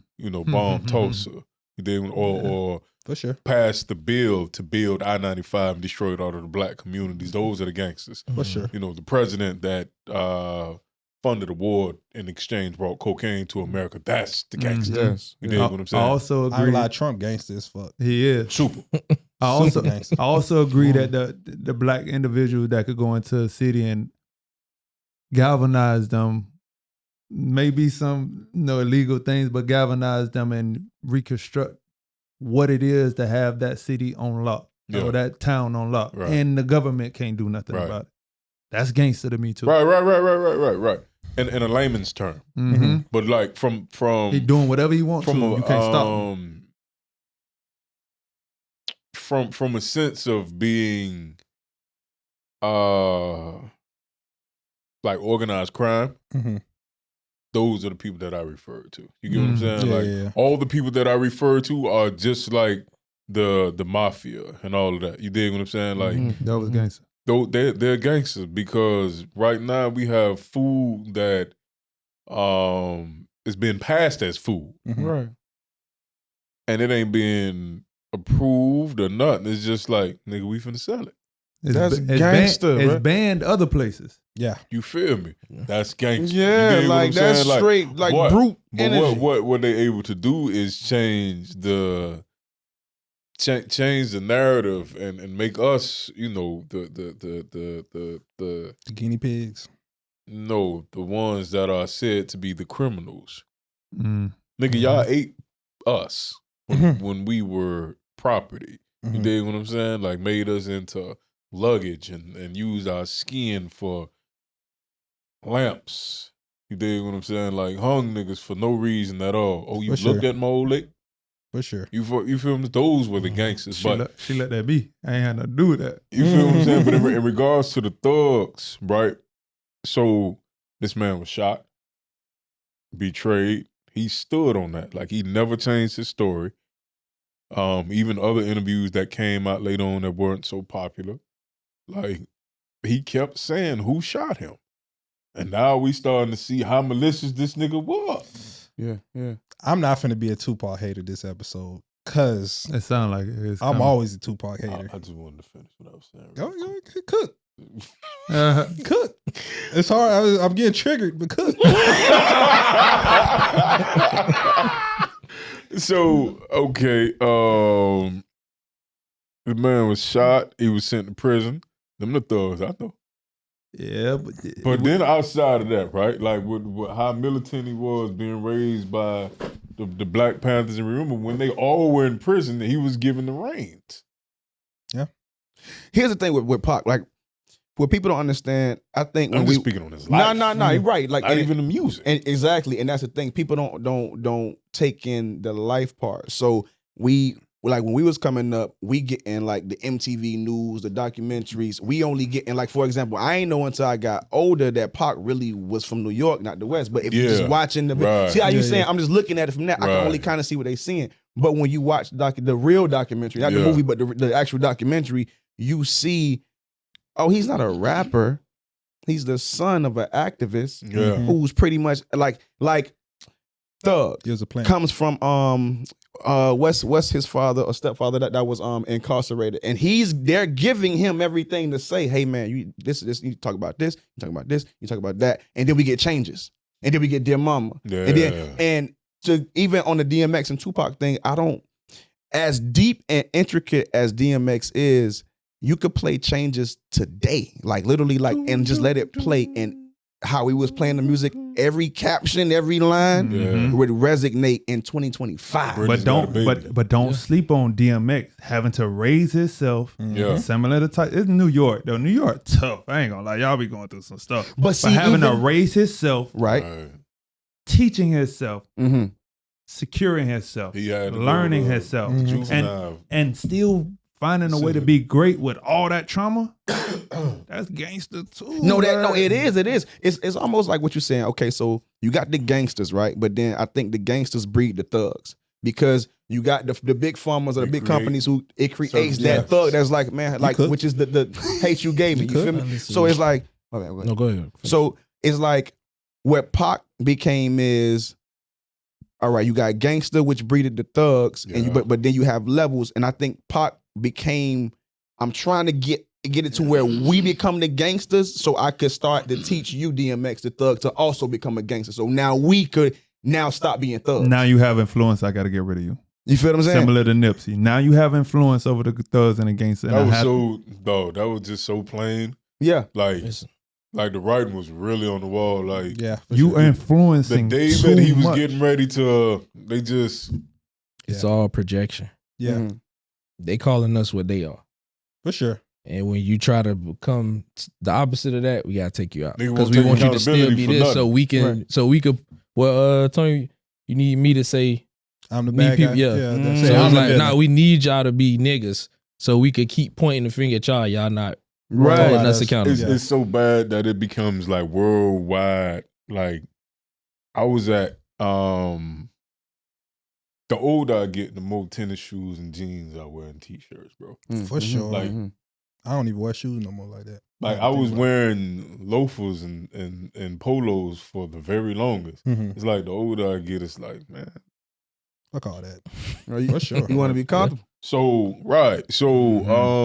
Me and my wife were at Aventura Mall. True story. I got on a purple polo, black jeans, and some black loafers. We're getting out of a black Mazda 6 at Aventura Mall. Mm-hmm. This Asian lady. My wife got out the car and started walking ahead of me. So she's just like on the other side of the parking lot, but she can see me, I can see her. Mm-hmm. This Asian lady's walking out of the mall, bro. As I'm getting out of the car, I like cross her path. She takes her purse and clutches it. Yeah. Got to. My wife laughed, but then caught herself in the moment like, oh, that wasn't funny. And I'm looking at this lady like, I should take your purse. Look. Like, that shit trigger you. Like, right, it make it like, let me give you a reason to feel like that. Revert back to what I used to be. Like, I was extremely uncivilized, lady. Like, wow. All right. I could do some stuff to you. A little lad bag. Nobody want that shit. Like, man, I'll take your whole identity. Like, you feel what I'm saying? Like, but even now, watch now, because even with that speaks to the condition. Because like, all right, we speaking to the conditions of them being gangsters, us being thugs. So from like the black, like our community, but it's a flip side to that. She's being conditioned to view us a certain way. No, you we feel got what him. I'm saying? Yeah. That's the part that the mass media. I Got would him. love to like be a fly on the wall. You feel what I'm saying? Yeah. Because it's almost like it's very triggering how everything that we do is cool to y'all, but at the same time we don't want y'all. You get what I'm saying? Like it's like no, just like give me the sauce, but I don't really want like everything like what that come with it. You feel Everything me? that come with it. I'm gonna get y'all injections. They go get the booty implants. Mm-hmm. You dig what I'm saying? They dance to our music. The walk, The the women talk, the women want our men. The You big dig what I'm lips, saying? the Like, lingo. I'll be all the way real with you, and I'm not saying this to be divisive in any way at all, but I've never slept with a white woman. Dr. Umar, I love you, didn't play it. I'm married to a beautiful black woman. You dig what I'm saying? That's my queen. That's my everything. Like when we beefing like Crips and Bloods. But when everything good, it's like the sun out. You dig what I'm saying? It's like that. So, Damn. Yeah. How long we been recording? 1:36. I already know it's about that time. Hey, when y'all beefing, y'all still be in the same bed? yeah, I ain't doing that sleeping on the couch. Thank No, you. that wasn't the reason Thank why I you. was asking. No, I was glad that you said Thank you. Yeah. that. If y'all feet don't touch, is it a problem? We do the same thing we normally do. when we Okay. Yeah, I'm finna say, Hey, if I can't feel your feet, even if we beefing, I'm finna leave. Sometimes it be too hot for all that, man. Hey, listen, I'm hey. gonna keep it a buck with you, bro. We had to have some reconciliation today. Like while I was at work, we talked on the phone or whatever. But last night, we was kind of like navigating through some troubled waters, and I grabbed her and held her last night. Yeah. I need to touch you though, like let you yeah. know That's it's good. good. I'm letting her know, like, all right, look, we gonna get through this. You dig what I'm saying? Like, so we sometimes have to be the peacemaker. Yeah. Right. The bigger man. Because we do that. If me and him bump heads, we argue. Even if it's some old school stuff like where we threw hands, we gonna be. They'll fault this man right here. The man that called his people to come get him. And by the time they get there, we straight. Men, we can do that. Yeah. So we know how to navigate Yeah. finding that way to get back to common ground. Yeah, I'm good with that, man. I'm good with resolving when there's resolution. If there's a lack of accountability, I got a problem with that. Because I'm someone that can take accountability. I don't have a problem with taking accountability. What's up with you? You behind the camera, you just showing out, bro. Yeah, showing out. That boy showing out, right? No, this a adult conversation. I love it. Why you don't have it on camera? We don't have guests that talk like that.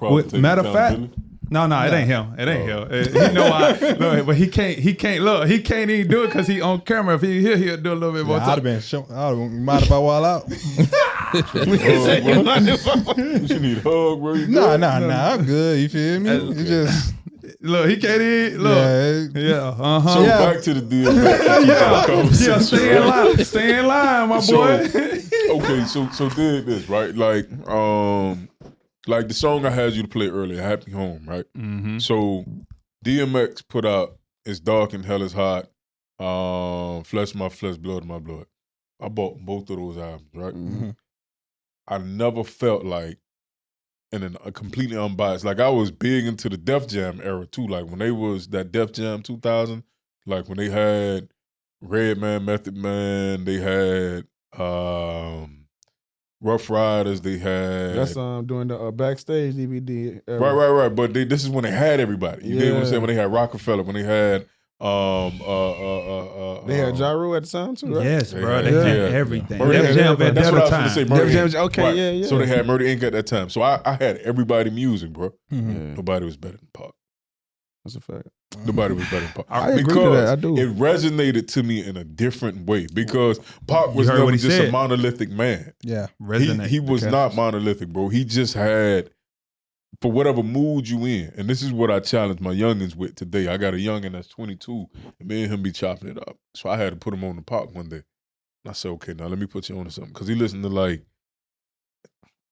some of the younger rappers today, right? Mm-hmm. And I say their music lacks a lot of substance. For sure. So from the production, to the lyrics, to the lyrical content.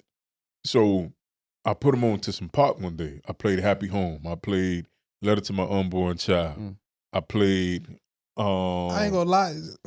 I'm sorry to cut you off, but how you a big Tupac fan? Yeah. But don't listen to Kendrick Lamar, bruh. That's like the closest. I feel like that's the closest thing to Pac that we got. Because I'm more into my word now, man. So it's like I know he what didn't I get to get into him. Yeah, I knew what I knew. It's literally you the gotta closest remember. thing. Okay, so listen, right? Mm-hmm. Around the time It's actually not. I was Yeah, they did. Yeah, it's okay. different. Around the time when y'all boys was just making y'all music, like Cloud Gang. Yeah. You dig what I'm saying? Yeah. Y'all boy was just making y'all music. Woo was trying to put me on to Nip and Currency at that time. Okay. You dig what I'm saying? So we talking like 2012. Yeah, like 13. 2011. Yeah, he said Cloud. Yeah, 2011, something like that, right? Good times right there. So probably like 2010. And even then, probably like somewhere around 2010, right? So even then, right, I am trying to escape what I grew up in. Yeah. So at this point, Wu got a brother that's doing 40 right now. That's my best friend. Yeah. You dig what I'm saying? He has another brother that just came home from the feds that did 11. These are like my niggas. Yeah. You dig what I'm saying? I escaped that. So this also around the Make It Happen, Making It Happen music group or whatever. Like, for sure. Well, y'all got Monday Night Fight and all that. So you got Ferg telling me every week, come on, big dog, come with us to KOD tonight. And I'm like, Ferg, I got Bible study. Ferg got you. I ain't trying to hear all that. You feel me? Can't like bring that Bible into it. You know, so this is the fork in the road moment. You dig what I'm saying? Facts. Like where I even went into like celibacy. How did that help you? How did it help you? So okay, I knew that from '94, watching Will and Lisa. Was it Lisa? What I think it was Lisa. Will Smith and whatever the girl. Lisa. Right? When they got married, right? Yeah. So I remember watching that episode in '94, saying I want to get married. I was in the 4th grade, Okay. living in Largemont, going to Little River. My girlfriend at the time was Nikisha Johnson. That boy got good memory. I would not remember. No, I would remember something like these. I remember 4th grade. Mercedes La Porsche, and if I could remember her last name, I would have found her on Facebook. Right. So at that time, bro, I was just like, I knew I wanted to get married in '94. I tried. So me saying I wanted to take a vow of celibacy was me giving everything to God. Facts. And saying, okay, listen, I know what I want. I know what I'm into right now, and I know how I need to get out of it. I got to give you everything. And the biggest sacrifice that I can give you right now at 26, 27 is just my whole body. My charisma. You dig what I'm saying? And I remember a chick came to my house on her birthday. Oh. And the young lady ain't coming to visit you on her birthday. Just to come say She hello. just wanted some cookies and some milk. You did what I'm saying, but I remember Cookie cutter. I remember the disgust on her face when I said, "Yeah, nah, I just took a vow of celibacy. I'm completely locked in with the Lord." Mm-hmm. And she was like, "We can't be friends no more." And I said, "All right, let me get a dope for you." You did what I'm saying, but I didn't want to give my wife community meat. Mm-hmm. I wanted to make sure that what I gave her meant something. That's real now. So the whole time of Kendrick coming out, Mhm. you got Nip, you got Currency, and then the whole King of Diamonds and all that. Like, I missed all of that because I was locked into my word. That's real. And I was trying to make that evolution something that I was sincere about. So, did I perfect it? Nah. Was it some ebbs and flows? Mhm. Absolutely. The celibacy, yeah, I was good with that. I faced a lot of temptation. But you resist temptation, the devil will flee from you. Mm. So when chicks just realize, oh, this nigga dead serious. Right. Like, that's it. That shit made them want to tie you down. So, I mean, there's I'ma still show some your bras ass. out there that I dated during that time. They still out there throwing it from the free throw line. I ain't judging them. It's just, sometimes your season going to be a little later than mine. Yeah, nah, that shit probably just fuck with them mentally. Cause they're like, damn, They boy. not there. Yeah, like they never met there. a dude who like rejected me, bro. It's a lot of June dudes. 29th of this should be 12 years I've been married. Mm-hmm. Did you experience success and in other like in life, because I guess pretty much that's like your potion, you feel me? So if it ain't going out, it's pretty much being reversed, going back to your third eye, to your pineal gland. Mm-hmm. Did you experience like anything different? Like, did you feel like you had superpowers? Superpowers.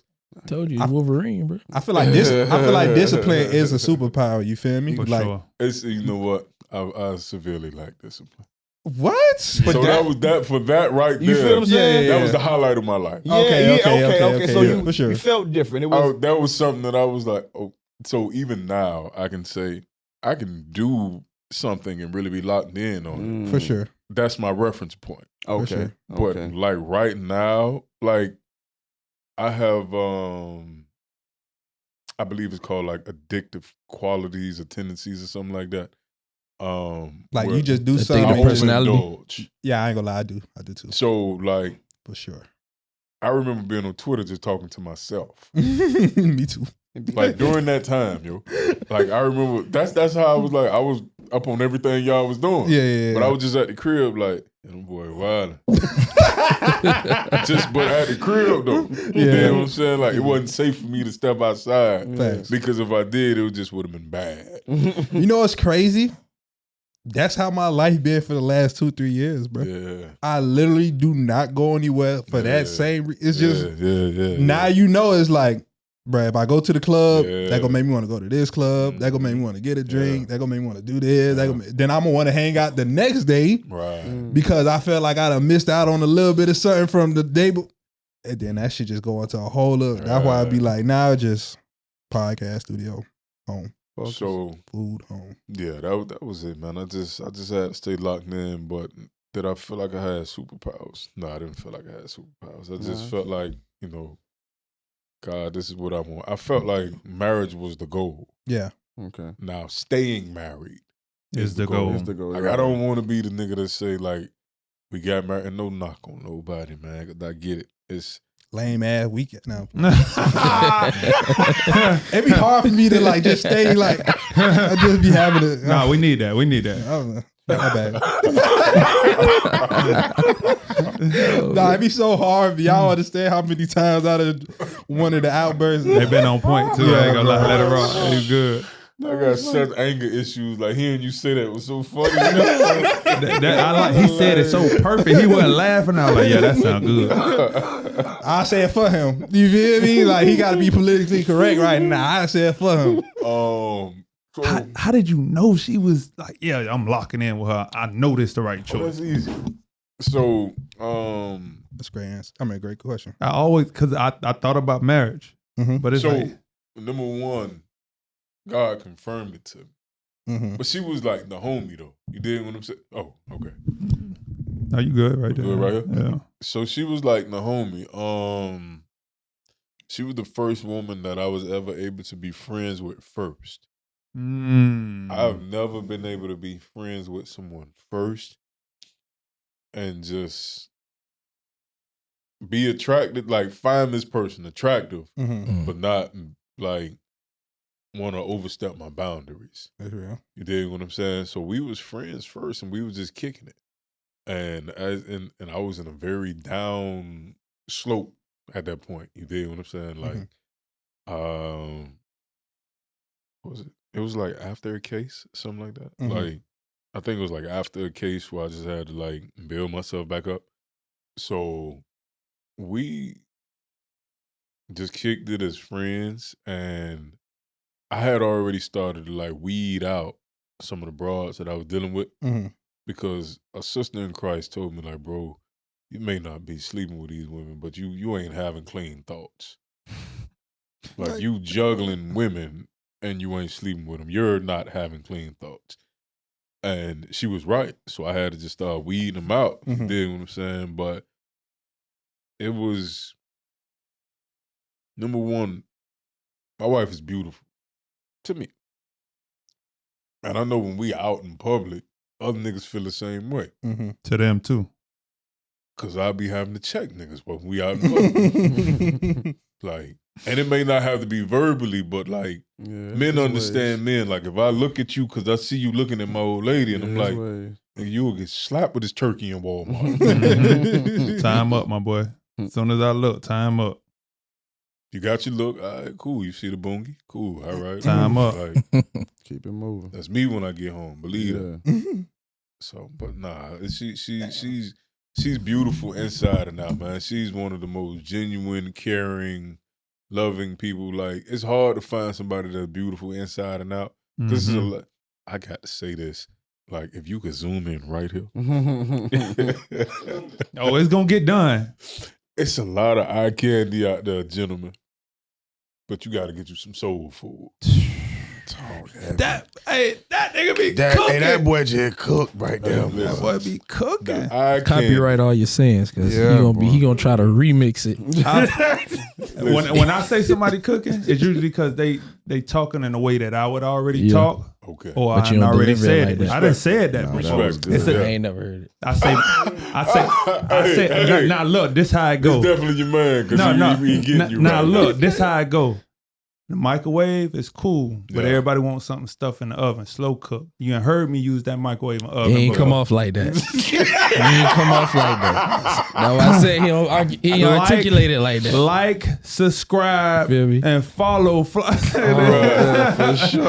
sure. But yeah, it's a lot of soul food that you need. You dig what I'm saying? Like the eye candy, we have an abundance of eye candy right now, right in the palm of our hands. You dig what I'm saying? It's a lot of eye candy. And please don't talk. Please that. Don't talk. I don't want you to talk. I just want you to be eye candy. It ain't worth nothing. Yeah, like she can't do nothing for you. Like the thing is, right? As men, like you can go to the book of Ephesians chapter 5, verse 22 through 30, whatever. And it'll give you, like, this the thing that everybody be afraid of, like, submit. Like, as soon as they hear the word submit, it's like, they check out. Yeah. Okay, so. And that's a give and take. Marriage Submission works two ways. Marriage is implemented by God. So if he gives you the blueprint in the Bible, it says, okay, submit to one another, right? And then right after that, it breaks down what the submission is. It says that the wife is to submit to the man as she would to Christ. So now I got to ask you, what's your relationship with the Lord? Right. Because if you don't see the Lord as head of your life, like I can't turn water into wine. Right. I can't heal you. But what I can do is provide, protect, and guide. Provision looks so different in so many different ways. It's just not about money. Right. You dig what I'm saying? That is a part of it. You dig what I'm saying? But the provision is putting in certain parameters like, hey, let me prepare these children for adulthood because you're going to coddle them. I'm going to teach them how to prepare for adulthood. Yays and nays, things of that nature. So now it also says, husband, love your wife as Christ loved the church. How does Christ love the church? Died for the church. Mm.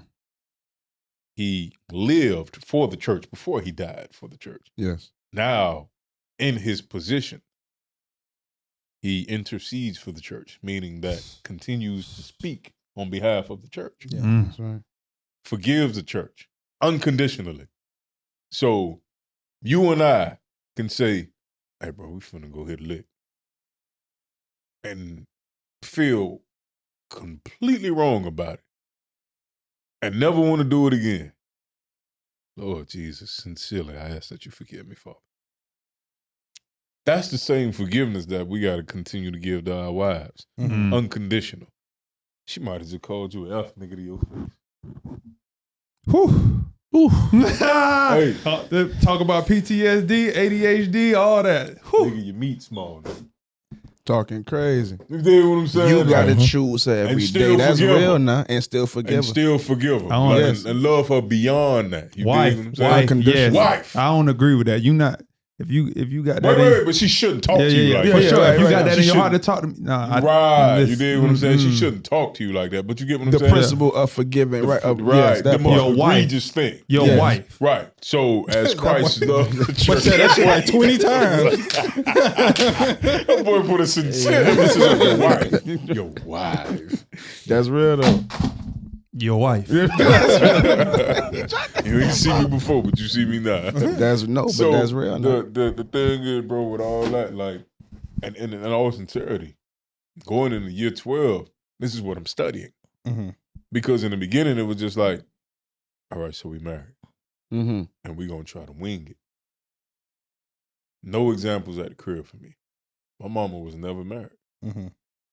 My old boy got married. Y'all probably don't remember a rapper by the name of Half Pint. You remember? You said you was in the music. Yeah, just by name, though. I don't remember songs. Okay, so my dad was married to dude's mom, and their marriage just wasn't what it was. Mm-hmm. You dig what I'm saying? For me personally, I never seen it at the crib. But my uncle was married, but the way my uncle was a husband and the way he parented, I don't really want to keep that example. Mm-hmm. I learned that my granddaddy never told my uncle, I love you. So I was trying to parent the way my uncle did, not knowing the way my granddaddy was. And I was like, oh, yeah, okay. I don't do that. Passing down, yo. Abort. So now we talking about what? Generational cure. Yeah, Right. facts. Going back to that. You dig what I'm saying? Right. Full circle. That was good. Because even the homies that I'm telling you about that's in prison, Mm-hmm. their pops wasn't in the picture. Yeah. My pops wasn't in the picture. Mm-hmm. What did I keep emphasizing about? I have 5 children. I'm a father. Like, I'm hands-on. My fingerprinting up. You dig what I'm saying? Mm-hmm. Like, nah, ain't no wiggle room about that. Like, I'm here, nigga. You won't know I'm here. Right. You dig what I'm saying? So, as far as the father and the husband, like, I'm standing on that. Like, when the eulogy is done at my funeral, speak about nothing else but those 2 factors. Come on, man. Big facts. Husband, father. That's it. We good. Man of God. That's it. You dig what I'm saying? Like these are the parameters of my life, and that's what I want to be known for. Everything else was just a plus. Yeah, because that's what ultimately matters. Like that is the legacy ultimate legacy. You get what I'm saying? Like, but we were speaking about something prior to that. You were damn man, we were just talking about it with relationships. It was relationships, and you were speaking about how he felt like DMX the best. Which is crazy. Not the submission. Like, I think people do not dig into the communication of it. It sounds cliche, right? So what happens is X talk about family all the time. What? So that's what I wanted. I think y'all talk about 2 different things. Am Yeah. I tripping? No. But he brought it somewhere. I But think he brought it somewhere. Talk Yeah. about family. I heard him talking about his grandma. Like that song, "I'm Gonna Miss You" with Faith. His kids changed him, and when That last album was trash. it was, but his last album. You get to watch this in basketball. And I'm gonna use basketball because it's the easiest thing for metaphors. So with we're me. gonna talk about Mike and Bron. No, it ain't got to be about okay. them. If I drop a talented kid in a school that doesn't have other talented kids, his talent is gonna grow because everyone's dependent on him. He's not bound. He's not his imagination can run wild. But if I drop him at a UCLA where there's already structure, it kind of confines him. DMX was confined to Def Jam. A lot of them had to do what they did very well and continue to do that. I need this to make money. I get what you're saying. So you talk about Pac ain't have to. Gilbert Arenas' son and Bryce. Bryce. DMX was on that drugs, man. They gave that man free reign to do whatever he wanted to do. Man, bro. Tupac was He a ain't make that plant. type of music. He made more music than y'all heard. Man was just on drugs. What he What said? he said? Look, I said Tupac was a plant.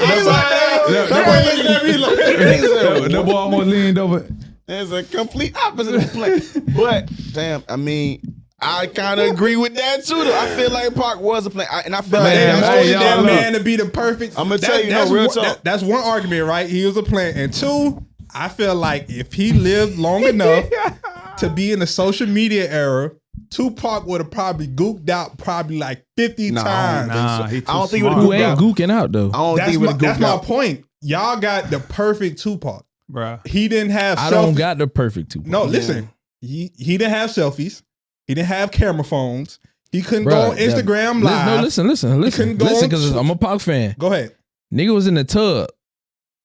Yeah, That Pac just was one. That just wildin'. one moment. You don't know what he really was. You feel me? You do, Pac. but you Bruh, do. Everybody who was around Pac said he was a gook. And not just that, it's a lot of video footage of Pac just talking to Pac the just camera. being That- Pac. that's Like real. the shit was like Jekyll and Hyde, bro. He'll be real. activist one day on some stupid shit the next day. That's why I say that. who That's where not the like plant that, comes though? in. That though. Listen, I'm gonna get to that.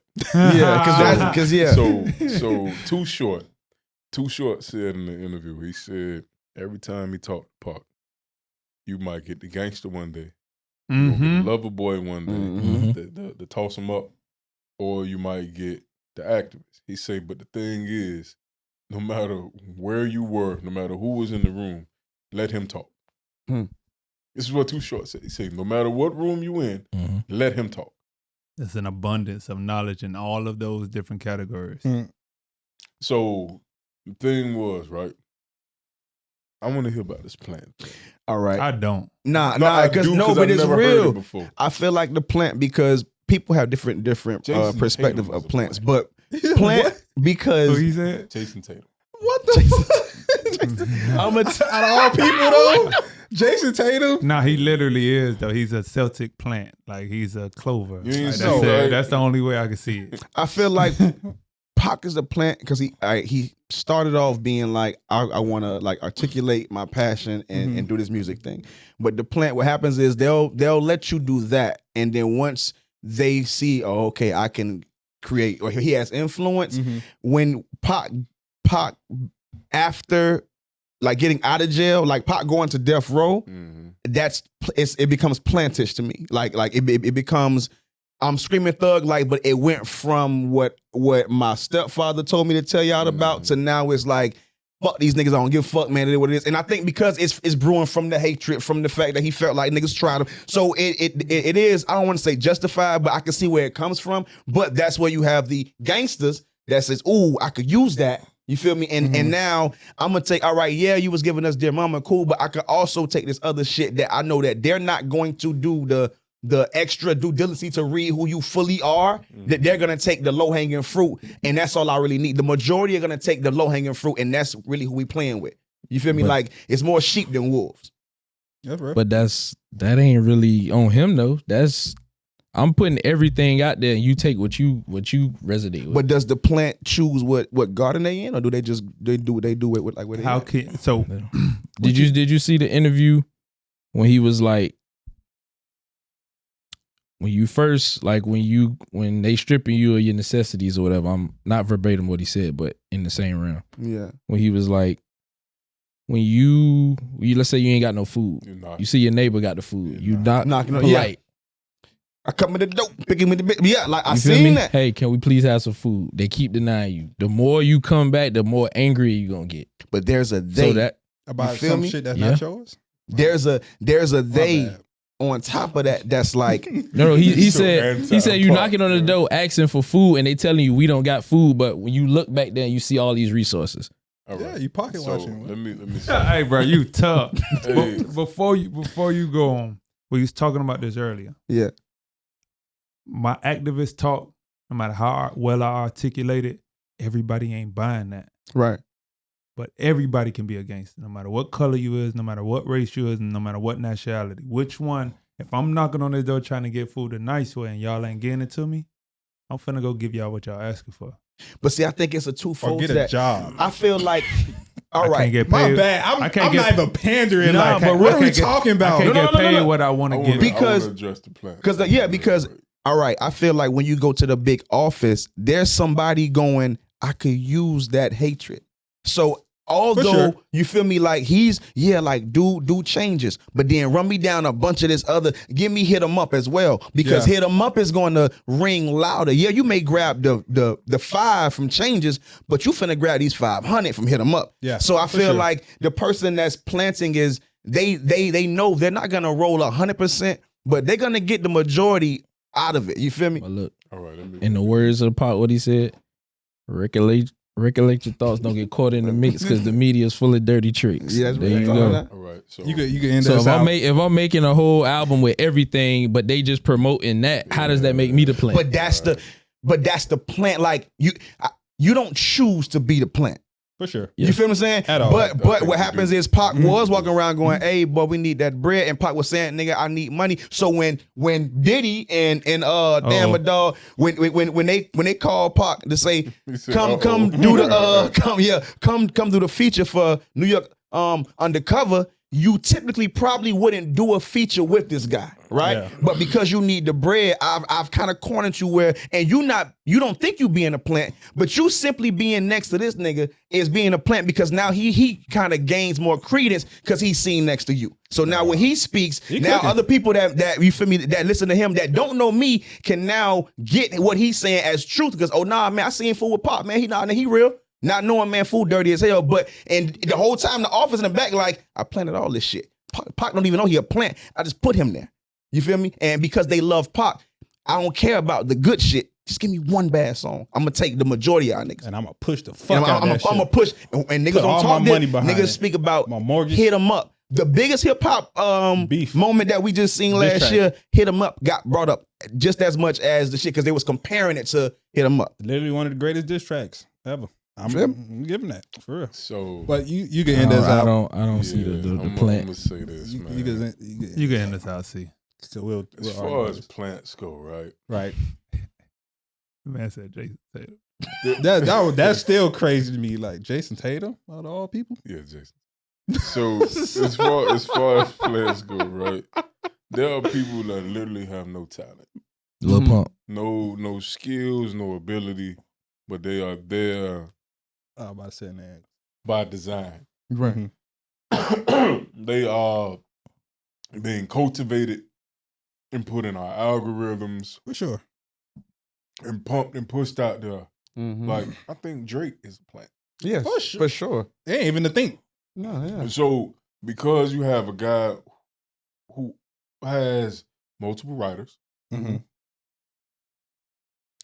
we've seen him try to freestyle and he can't. Mm-hmm. Now, outside of that, he was put on Cash Money, which is a record label that we absolutely adore, Mm-hmm. right? All the nostalgia from the late 90s and early 2000s. He's a plant. Pop, Tupac, right? This was I'm letting him cook. Well, Yeah, boy. Oh my I keep God. walking. I It's- keep walking out the kitchen. I gotta walk out the Pop, me personally, was as organic as it's gonna get kitchen. because circumstances changed. The message from Strictly for My Niggas, Mhm. Brenda's Got a Baby. For sure. Remember, Brenda's Got a Baby was literally him being a reporter. This was journalistic stuff. Yeah, for You sure. dig what I'm saying? Because this is a real life situation Story, that yes. occurred. That one of my favorites. Now he was betrayed by someone that he befriended in Haitian Jack. Mm-hmm. Right? Yes, The yes, story is told by multiple people and it never changes. yes. I even seen an interview from a dude from the Zoe Pound and just was like, yo, Jack, Pretty much did him wrong, he right? did him wrong.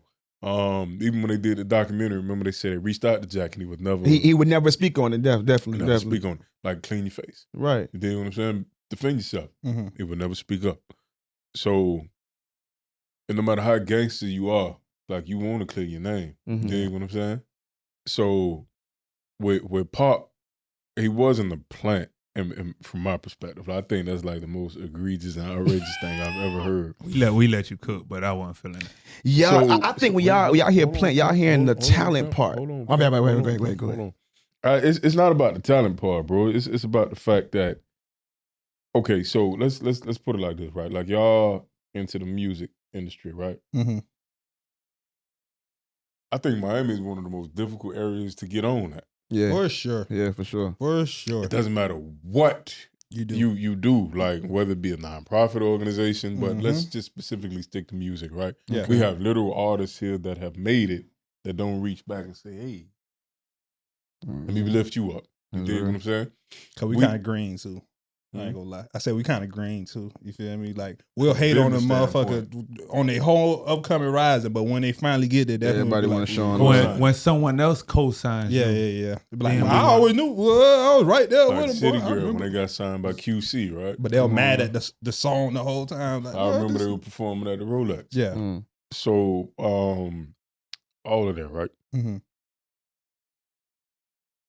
He was in the perfect situation in New York. Because remember, him and Big was homies. They was doing freestyle battles on stage and all that. Like, this was his nigga. For sure. Yeah. You dig what I'm saying? So he was in the perfect circumstance. Right. Damn, So- I think the camera died again.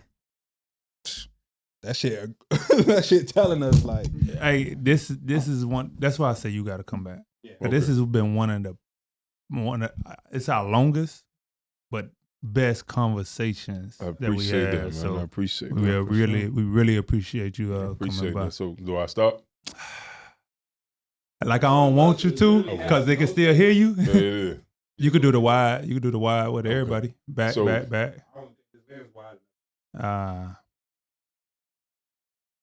Yeah, and then So, with- I got you. I with got you. Park getting on, man, he was just in the perfect area. He was just in the perfect place, bro. Like we know New York to be the mecca for so many things. See, Business, that's what I finances, don't- music. So Yeah. So him being betrayed, though, you got to remember, like he was already a star when Suge found out about him. Right. Like when he was trying to get out of jail Yes. and somebody to get him out, he was reaching out to Bill Cosby and people like that. So when he got out, it's not that he was a plant, though. He was easily manipulated because he loved or he was so loyal. Yes. But that's what I'm Loyalty don't saying. make you a plant. No. But that's what It's just people. it's become not loyal the. to a fault. I think we getting caught on the plant part. It's that like you literally just broke it down. Like he was born in New York. He round Biggie, they homies. This is like as a matter of fact, I think Eric B and him was gonna do Death Row East so he had a very very strong stretch as homie. That's New York. Yeah. But what you just said, once that happened in New York with Haitian Jack, Yeah. they were able to manipulate the loyalty. Yeah. The manipulation of the loyalty is where the plant is. The person doesn't it's not like, oh, because you got two different plants. You got like Lil Pump plants. This guy can't rap, no talent, and then we just take somebody and make them the biggest star. But then you have this guy's amazing, and he has their ear. But how can I just need one? I don't need him to be a Christian rapper. So you saying the other plant, like basically how I see Lizzo What or you mean? Cardi B. Like they say Yeah. Cardi B a plant, like they put her there, but like they seen an opportunity to put you in the limelight to like get everybody. Yes, Yeah, when okay, I get what she you're was saying. doing love and hip hop, Cardi B grabbed a genuine engagement that these people that the office would pay millions for, which is genuinely, we just want a lot of people to pay attention at something at the same time. And she was doing that organically with her Instagram videos. So the plant goes, all right, look, she don't even want to rap. She doesn't care that much. But if we just need the engagement, I'm gonna sell everything around her and I can make a lot of money from that. Yeah. So, hey, you want to be a rapper? Hey, put her around the best producers. And that's where the plant comes. She don't, you know what I'm saying? She like, bro, I'm just trying to like eat. You get what I'm saying? So I'm gonna just keep doing me and it's working. You feel me? They don't have to spend a whole bunch of money on marketing because these people already love her. It's like Pac. We don't have to force Pac down y'all throat, pause, because y'all already fuck with him. You feel me? Okay. Yeah, But I don't think he was a plan. I think they was like, we got to offset all that other political shit he was talking about from the beginning. That's where the plan goes in. Because No, he's right. He's right. I'm going to use your emotions. Okay. I'm going to use your, and then also keep in mind that even with all of the negativity he was making, we still found the songs that we was listening to earlier. True You indeed. get what I'm saying? Like, he's just not a monolithic person. He has all of these things within a melting pot to be who he was that made us completely love the person who he was at 25 when he died, because and to be completely honest with you, bro, he was going to be what Martin Luther King Definitely, yes, yeah. You dig what I'm For saying? sure. So him going to death row, getting into the gang beef that he shouldn't have been in and all that, like that was the perfect storm for them to take him out. That is. I ain't gonna lie, y'all boys. We got to get up. Make sure you guys like, subscribe, man. Make sure you guys follow the Instagram, Flystoner 305. See? You can let them know one more time that's where they can that find you. We talking that real shit, or we got to cut this out. If y'all want to talk to a blank camera, shit, it's up to y'all. They just gonna be hearing us. You feel me? Well, you can let them know one more time where they can find you. On March 15th, man, we having the Father and Son Flag Football Tournament. Betty T. Ferguson, you come check us out. We're partnering with Nike, the City of Miami Gardens, so on and so forth. Generational Cure is the IG as well as the Facebook. My IG is Revolutionary Black. Man, we appreciate you for coming through. Definitely gonna have you back for another episode. You feel me? Because we just do this because this one everybody had their down leisure time. Everybody off work. You feel me? But we'll holler at y'all next episode. Like and subscribe, comment, all that good stuff. Holla at y'all next week. For having me, man. I appreciate you. For sure. Appreciate you. Holla at y'all next week. Y'all.